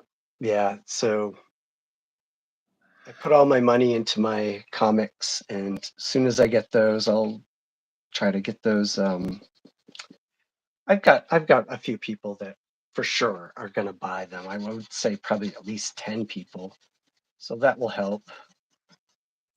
You're talking about that the The book, pin, pin up. yeah, the pinup comic, yeah. Well, I mean, put me down for, you know, let me know if you've got copies available when you're ready. I think I'll get one from you. Okay, well, I'll Uh, give you one for sure. If I've got extra, I'll just send you one. Well, I'll pay. I don't need to. I'm not asking everything for free. I'm happy to pay, man. It's the work you put in is incredible. But yeah, I feel like your work just begging to be on, like, people are gonna like see it and just want it. It's just, a little bit of putting your work out there, getting, part of the suck part of being an artist, and not that I'm like the one to ask because I'm nobody, but it's like you can have the greatest artist doing great work, but you got to find a way to get it seen. Mm. Mhm. Get people to know that it's there, unless you kind of are happy to run into a couple of people that keep buying your stuff. But yeah, doing the social media thing to, like, here's my work, here's my page, contact me for, if you're available to take a commission. And I just think your stuff is, I feel like you've got the perfect opportunity with their skill level and the subject matter. Yeah, right. Yeah, the subject definitely helps. Yeah, I'm like, God damn it. Even my brother one time is like, he's like, dude, we keep trying to do comic books, and I keep looking at like crowdfunders, and she's like, I should just start doing fucking sex books because that shit Mm, sells. And that's yeah. not necessarily like what I want to do, but if it would fund my ability to do the other stuff I like to do, you got to do Yeah, the art picture, and exactly. then you got to do the you Well, got to do the commercial thing. You got to do yeah, the stuff that makes you happy in your heart, and then you got to do the shit that sells and makes you money. And like, I I'll yeah. whore myself out if I have to. Luckily, I really enjoy, like, the female figure, so I I even if I won the lottery, I would still probably do this, I Oh, think. 100%. Yeah, I'm just like I said, I'm the same. I love drawing female figures. But I Um, also love surviving. yeah, I also like to be able to eat and have my power on. Yeah. Yeah, yeah. Yeah, I feel like I think you can make that work, man. That looks so good. So, Rob, do you have a hobby, other than, well, you probably don't have time to do, I mean, you've got so much. No. Yeah, well, I've had other people like, "Do you game?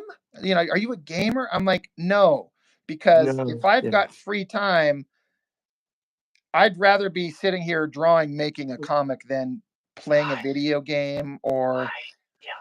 um there's nothing else I'm interested in. This is what I want to do. And I had an ex-girlfriend tell me one time, I was going through my divorce, and so I was talking with this ex-girlfriend, and we were talking art and stuff, and I was kind of like down on myself. I'm like, I can't even make it as a comic artist. She's like, no, no, no, no, no. She's like, you are a comic artist. That is who you are. That is what you do. You may not make a living at it, but that doesn't mean that that's not what you are.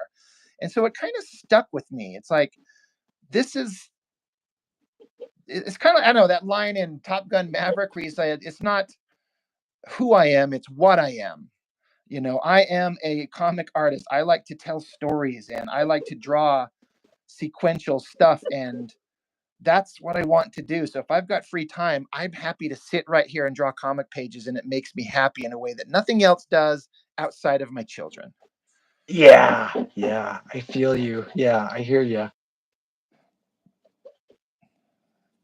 And it's the YouTube channel getting some success. I've said is like it's the first creative thing I've ever pursued that's been successful. And I don't know Oh, how or why, but it's working, and it makes me feel a little validated. Like I'm not just a dummy who's got nothing to say. I still feel like I'm a dummy with nothing to say. I'm like, don't listen to me. I don't know anything. I'm just a guy sitting in my room here talking about the shit I've been reading. I don't work in the field. I don't know anything.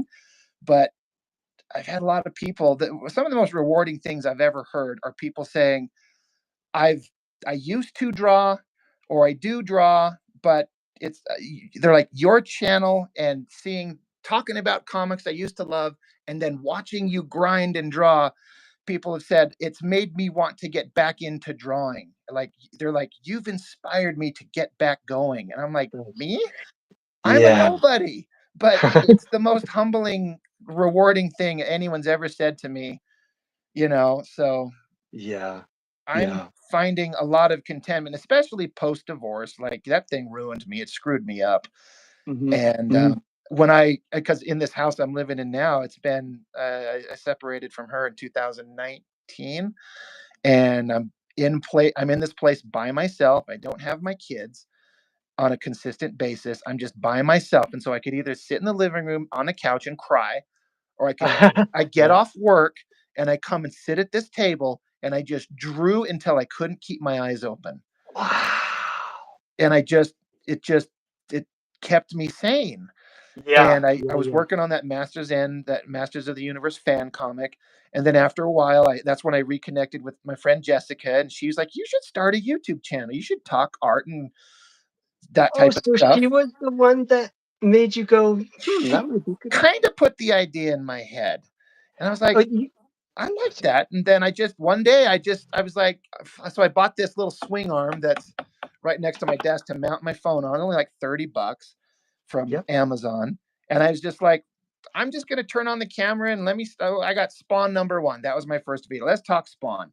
And I just put it up and then just off I went. And after I did that first video, the experience of making it was fun. I was like, that was kind of Ah. fun. So I put it out and it just kind of kept going. And then for some reason, I got this psychotic idea. I'm like, I'm going to make one every day. it's going to keep, it's going to be a daily thing. And it did start feeling a little bit like a job after a while. Cause I'm like, oh God, I've been in bed ready to go to sleep. And I'm like, I didn't record anything for tomorrow. So I get Oh, up, I yeah. walk in here, I find some book that I know very well, so I don't have to like reread it and revisit it. I'm like digging through my shit. I'm like, okay, I know this one. I can talk about it. I'll just bust out a video real quick. Um, That's great because it's what it takes, that kind of dedication and diligence. I want it to pay well, it has paid off. I remember I've I wanna say that when I first started watching you, you had maybe a little over 300 subscribers. That's what I feel like my memory gave me. And then, when I first contacted you to see if I could somehow get together, we could draw, it was around 1,000, and then it seemed like so fast it was at 6,000. It just I was like, "Wow, good, good." I'm glad things are still it, moving along. yeah. So if you're watching when I had 300 subscribers, you were around from very early, I would say. Um, Yeah, I I would would, I hope would, so. Or maybe yeah, I might have that wrong. My memory's terrible, but I you're feel fine. like I've been watching you for over a year. Yeah, I just passed my 2 year mark. Ah. Um, and like last year, I got 4,000 subscribers that year. Oh, wow, It just okay. and that Frank Cho video I talk about it. That video alone nets because of my I have these analytics that I can look up, and it Yeah, tells yeah. you how many people subscribed off that video, and it's like almost 700 just from that Wow. one video. So I'm like, all right, Wow. well, thank you, Mr. Frank Cho, for creating content that people wanted to watch. Yeah, I had a video where I drew Jessica Rabbit in the Slave Leah, outfit, Hmm. and it got 1,700,000 views, Oh my and I checked god! the analytics, and it was all from India. I was like, What? "Did Seriously? someone from Bollywood, like, shout me out or something, or, pump my stuff?" I don't know why. Seriously? I That's that what I is keep really hoping is like to have something now that I'm monetized. Like I want something just to take off and get that kind of view. Because again, I don't do this for money. But that being said, money is really, really helpful. yeah. They say money can't buy you happiness, but that's bullshit. Because there's literally not one problem on the planet I have that more money couldn't solve right now. so, so I Yeah. keep hoping to have another one to kind of pop off and really work somehow. Oh, So yeah. Would so do you is your ultimate goal, like, s to leave the big box store and just be able to do whatever artistically you could, like, money-wise? I mean, I didn't start this with that in mind. I didn't think if you would have told me 2 years later I'd have the subscriber count that I do and made the connections I have, I would have said you were crazy. There's no way. I just did it because I had something to say and I wanted to do it, and let's just try it. But now that it's kind of gotten to a level where it's not impossible to imagine, Yeah. Yeah, so yeah, yeah. it's not, I like, if I can capitalize this on this right. Um, like, I wanted to start moving into having some stuff where there's some more elaborate video editing, and I'm trying to work with this guy. I kind of hit him up, and I'm like, I can't really pay you anything now, but if you could help me build on a thing with video editing skills, we could probably make something work because I do have a not insubstantial subscriber count. So I just need help. Doing it all is kind of hard. And he's like, "Oh yeah, I'm on board." So we're talking about trying to make that work. So maybe, but ultimately, I still want to be drawing comics and stuff like that. But if I can make it work by doing other stuff, Yeah. um, Yeah. yeah, that's what I want to do. I haven't watched your video about the Thunderbolts yet. I'm do you suggest it? I mean, if you don't have a lot of, like, I don't have a lot of money to go see the movies, but w- they, wait, is it worth it? Worth your money? Worth the money? Uh, it's hard to say without knowing what you like and dislike. I would say maybe not. Okay. It wasn't bad. It wasn't the worst thing I've ever seen. But I know that I'll never watch it again. Ah, one of those. Yeah, It yeah. was I know what fine. you I'm not mad that I saw it. I took my Gotcha. kids and they seemed to enjoy it. Oh, good. But Okay. it's one of those like the Black Panther 2 and Eternals and Marvel, Captain Marvel. Never watch them again. Oh, Captain Marvel. No way am I watching that again. Yeah, but I did like Thor Ragnarok. That was probably I watched that like so many times. I think because Hold on real quick. Our audio kind of went goofy. oh, okay. Um, I don't know why. I'm looking. I don't know. Is everything kind of the same on your end? Oh, I can hear. I first. Yeah, what happened was all of a sudden you were louder on my phone, but I didn't touch anything. I don't think. Yeah. What happened is suddenly you got quieter on my end. Oh, okay. This is the weirdness of live streaming. This stuff just happens, and I don't know why. Can you hear me now? How is it? It's still the kind of muted. Like I can hear you, but it's quieter, and I can also hear myself echoing through your end. But again, I can't tell you why it suddenly flips and goes goofy. Hmm. Can you hear me? I can't hear you anymore. Oh, I could totally hear you. Oh, there you are. Can you hear me better now? It's a little better. Okay. Well, I'm kind of yelling, so. Oh,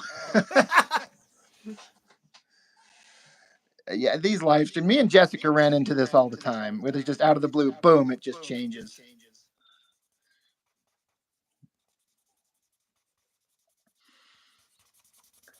Is it still echoing to the audience, guys listening in? Is it still a weird echo thing? What am I sitting on? All right.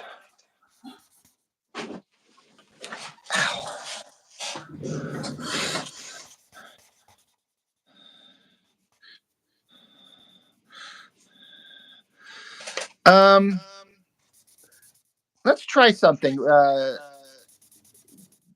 Let me have you, if you could, Yeah. um, kill it on your end and then rejoin the link that was there.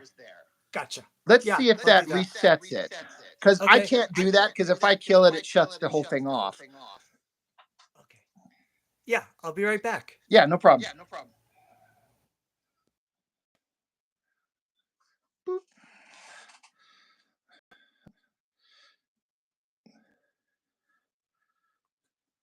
the ghost of the MCU messing with the audio, probably. Do I sound normal now that it's just me by myself? Is it weird still on the audio end?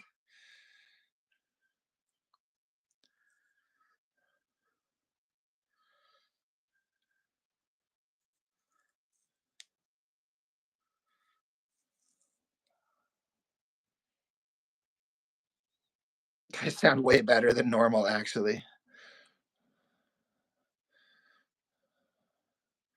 All right, let's see what happens when he rejoins. I mean, the link should still work that I sent him.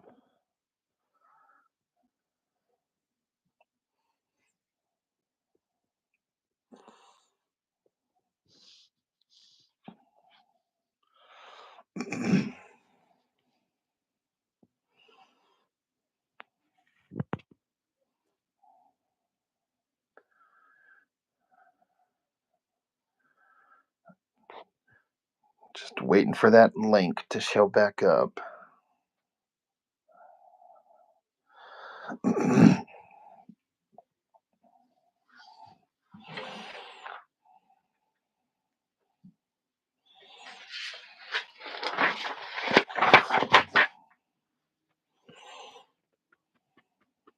There he is.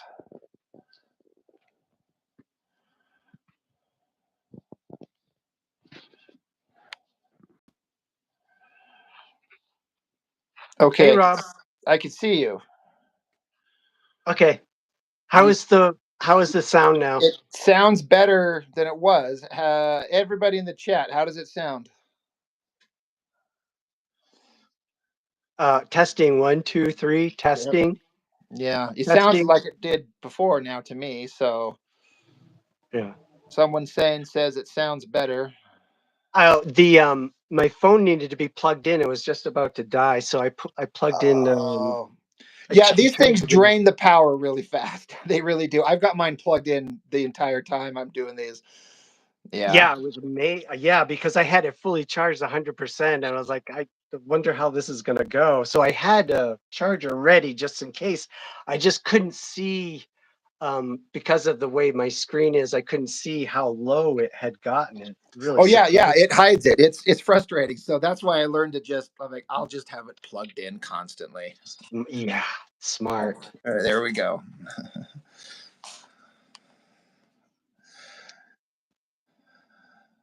Let's see. Yeah, my favorite Marvel movie for a long time was Thor Ragnarok. Right. But I didn't really get into the second. What is it? God of Thunder, I think it was called. Yeah. Thor 4. Did you? Yeah, right. Did you like any of those? What is your favorite Marvel movie? Probably the first Avengers, just Yeah, that's a because the experience of like I'm like, there's no way they could make this work. There's no way. But then they do an Iron Man. That was awesome. Okay, they do a Captain America and a Thor. I'm like, those are awesome. But then suddenly they do this Avengers movie, and it had everything I ever wanted to see. The characters felt right. It was like the perfect balance of adventure and drama and excitement. And I can just watch it anytime, and it's like perfect. gotcha. I just loved it so much. And so I think that's probably my, and there's lots of good ones in there, Winter Soldier and all that stuff. But honestly, I just kind of think of them as all one big long story, and I love them all. I was so impressed with the very first Spider-Man just because I had known Marvel's movies to just be so crappy. Like I just wanted them to finally just do so, do something that works, and that was probably their biggest blockbuster for until Iron Man came out. You talk about the Toby Maguire. Tobey Maguire, yeah, yeah. That was I've learned to like it more as time has gone on, but I liked it, but I wasn't in love with it because to me, I didn't feel like I was looking at Peter Parker. Oh, As compared to when I saw Hugh Jackman play Wolverine outside of the ah, height. I'm like, this is the oh, perfect representation of that character that could ever be done. It felt like Logan from the X-Men that I've been reading for years. And I didn't get that vibe from Tobey Maguire's Spider-Man. I liked it. I enjoyed Uh, it, but I didn't quite feel that. But gotcha. I've I like it more now than I did when it first came out.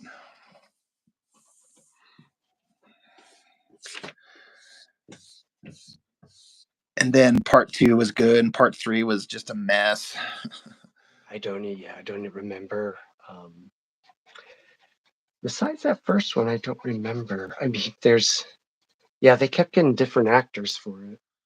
Well, part two and three were still Toby Maguire. They had Doctor Octopus in it, and it's a really good show. But then part three, um, they have Hobgoblin, and they have Sandman, and they have Venom, and they have Gwen Stacy, and they just threw too many damn things in there, and it just did not work. And so it killed that particular iteration of the character, and then they moved on to the second, version of it. And then they moved on to the third version. But yeah, Avengers is the one that was just like, that's just, oh my god, I saw it like three times in the theater. Oh wow. Yeah, I enjoyed it that much. I was like, I couldn't You know, believe it, and I was like, I liked Joss Whedon, the guy who directed it, because I enjoyed Buffy and uh, oh, um, Angel and Firefly, but I'm like, this guy can't make a big budget superhero movie. Who fucking hiring this guy? And he shows up and makes the greatest superhero movie ever made. I forgot that he was part of that. My girlfriend, the crazy cat lady, she dated Ben. Can't remember his last name, but he created the comic book The Tick. Ben Endland, I think is Yeah, his name. she is. She dated him in high school when he was. No, I'm sorry, not high school. It was college. When he was doing The Tick, and he actually drew her in one of his comics as in the bar scene. And so she they broke up, and his thing was he didn't even care that much about the Tick comic. He really wanted to direct, and so he got a chance to direct Buffy the Vampire Slayer. I think he did a few episodes of, or directing a few episodes of Buffy the Vampire Slayer. I seem to remember seeing that name and going, "Is that the guy who did Tick?" It's the same Yeah, name, but maybe it's just just a repeat of a name. yeah, That's awesome. yeah. It's really odd. Um, when my girlfriend started dating me, she was like, "I guess I just have a thing for comic book guys." You're like, hell yeah. Yeah, she's really cool. And this is who you're with now? Yeah, Awesome. for 5 years. Nice. After my divorce, I waited a year before I got back into the dating scene. Yeah. That's a good idea to wait. I think I'm still waiting. Yeah, take your time. There's no hurry, especially at our age. Like, Right. I, I do not. Yeah, you need money to date too. It's like expensive. Right. Yeah, there's a part of me that's like, I don't know. I felt like it screwed me up so much, and just I'm like, I don't think I could go through that again. So the only way to stay out of that is just not getting one again. There you I'm not go. saying that's Yeah. life advice for anybody, but for me, Right. Right. I'm like, Yeah. I don't know. I don't know that I want to go through that again. It messed me up financially and emotionally, and I'm like, I don't think I need to experience that, like bonding our lives together, and then it all goes to shit. Now what? I don't feel like Yeah. starting over again. I know. Especially, yeah. Yeah. I'm like, I'm just gonna build my little own life, and whatever happens, we'll see. But I'm like, I'm kind of fine. You've got so much to do, keep you busy too. Yeah. Yeah. My kids are growing up so damn fast. I mean, it doesn't feel like it was that long ago that I was just holding them as little babies, and now my oldest is not too far away from turning 13. Oh wow. I'm like, where'd my babies go? They grew up. My youngest just turned 10. So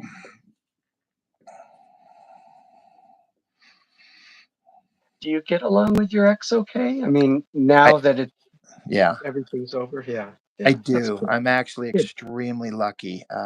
We still care about each other, and we still kind of look out for each other, and we don't use the kids as weapons against each other, which I've There you seen. go. I have a sister that went through that. My ex-wife's brother went through that. Just a horrible divorce that cost him like $70,000 in court. Yeah, Yeah, just where the other person is just using the kids as weapons to hurt, right, and right. we don't do that. And our kids are, and my ex-wife, is she's remarried, it's her fourth husband. I was number three. um, Uh-huh. but my kids seem well adjusted and not, they don't have any concerns about this guy. Seems like a good dude. He's a kind of a America loving, flag waving, got guns and supplies, and he's a down to earth guy, and they seem to like him. And I would know if my kids were having struggles, and they are not. And like, Oh, cool, that's cool. all I need to know, that my boys are happy over there, and so I do the best as a dad that I can be. So I'm profoundly lucky to not be at war with my kids' moms, because that I've seen it drain the life out of people. So how many siblings you have? 2 brothers and 1 sister? Is I that have two right? brothers and two sisters. I'm the second oldest of five. Wow. Yeah. So, I and just have all, 1 brother, that's it. yeah. Yeah, I grew up surrounded by, we had a big family, seven of us. So,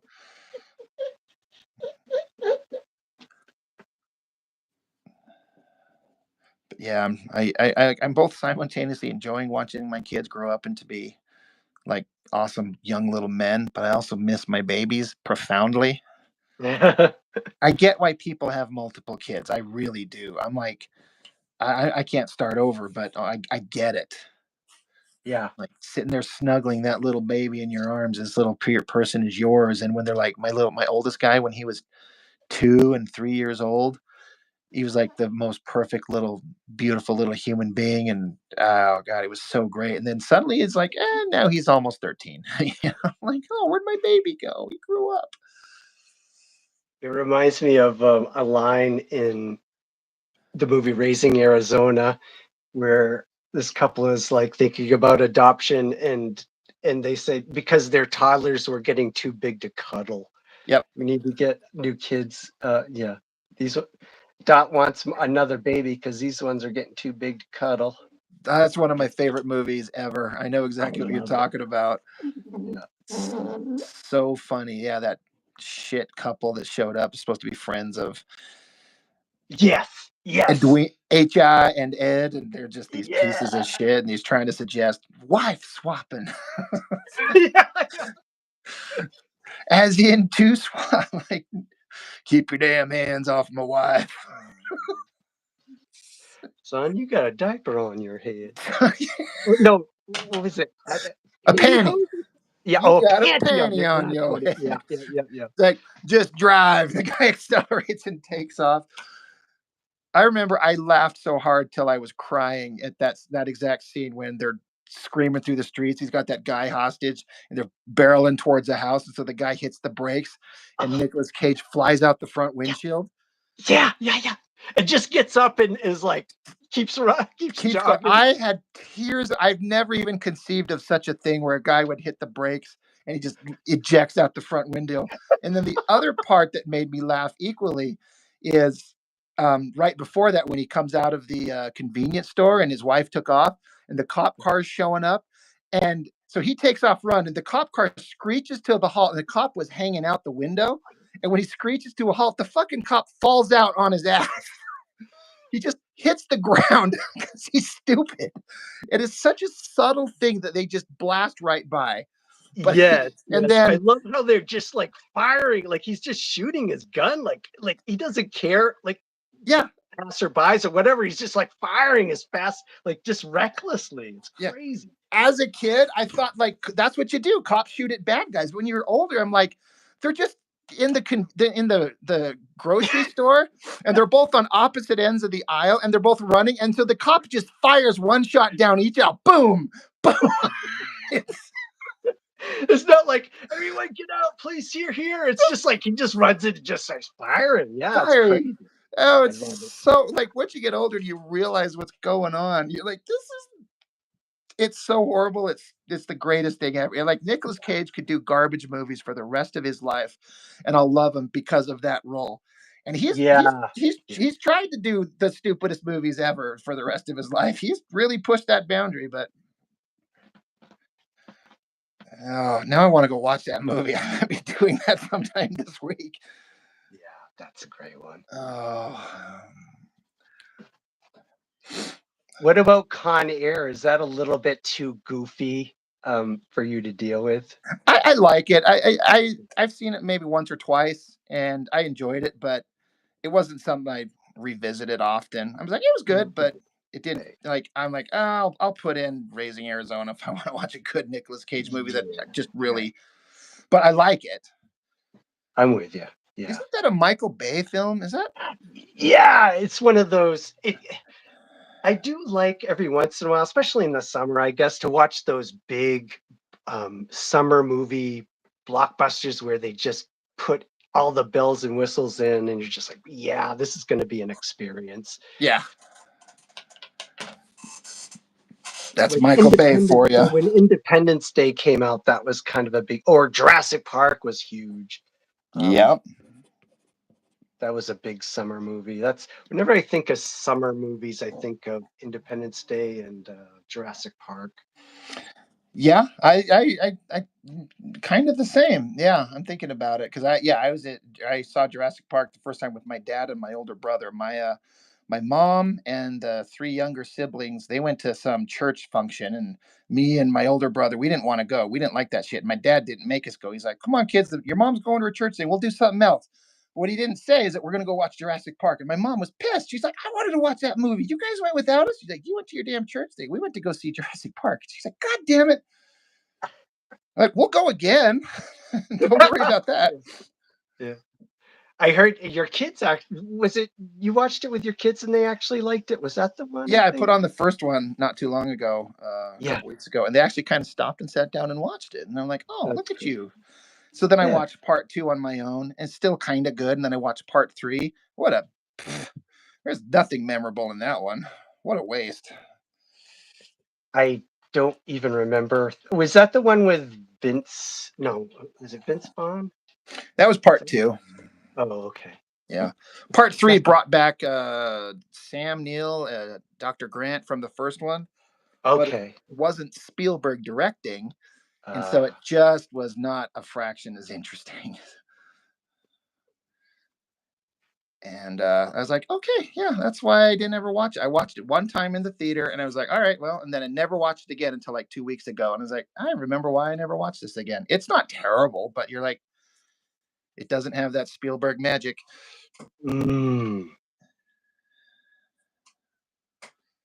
I would, yeah, if I had to go on a, yeah, get stranded on a desert island and I could only take one movie and to watch somehow, it would probably be Indiana Jones, I think.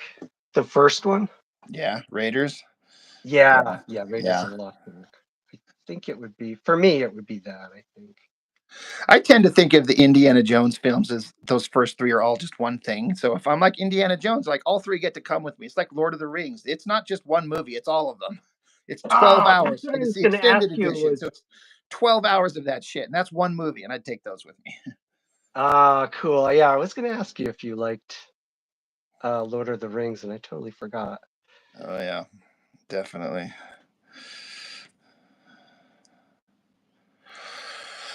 I might need to wrap this Yeah, up I think here. it's time to wrap it up, don't you? We've Yeah. been on like almost 2 hours, something like It's that. 2 hours, just a little over two. And that's a good stretch. I mean, it's funny how the time kind of flies, it seems to me.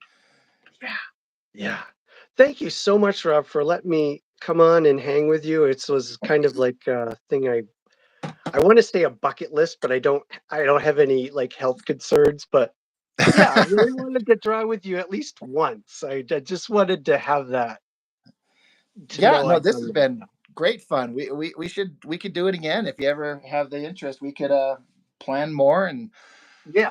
Yeah, now I that think I we know that it can actually work, and because that's what I was really worried about is that that the link wasn't gonna, or the sound was gonna be really screwed up or whatever, but yeah, I'm I get you. glad to see that it's gonna, yeah, that it's possible. Yeah, I've had a lot of fun. I love seeing your work, man. It's your work you do there is just it's one of those things where like it makes me feel like I gotta work harder. I gotta be better because that's so fantastic, man. Yeah.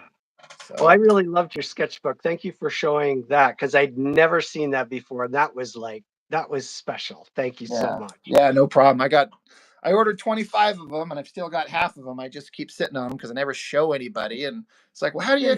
like? You gotta show people. I'm like, I know. I just never think of it. I just printed it up. I took them to conventions when I had a table at the local convention. No one ever bought one. I'm like, Wow. well, kiss my ass. No one wants a book full of hot naked female figures. Well, what do I know? I thought they looked terrific. Yeah. Well, thanks. I appreciate it. All right, Rob. Have a good one. Thanks Yeah, you again, too, and man. I'll keep in touch. Yeah, absolutely. Thank you so much. All right, everybody. Catch you all next time.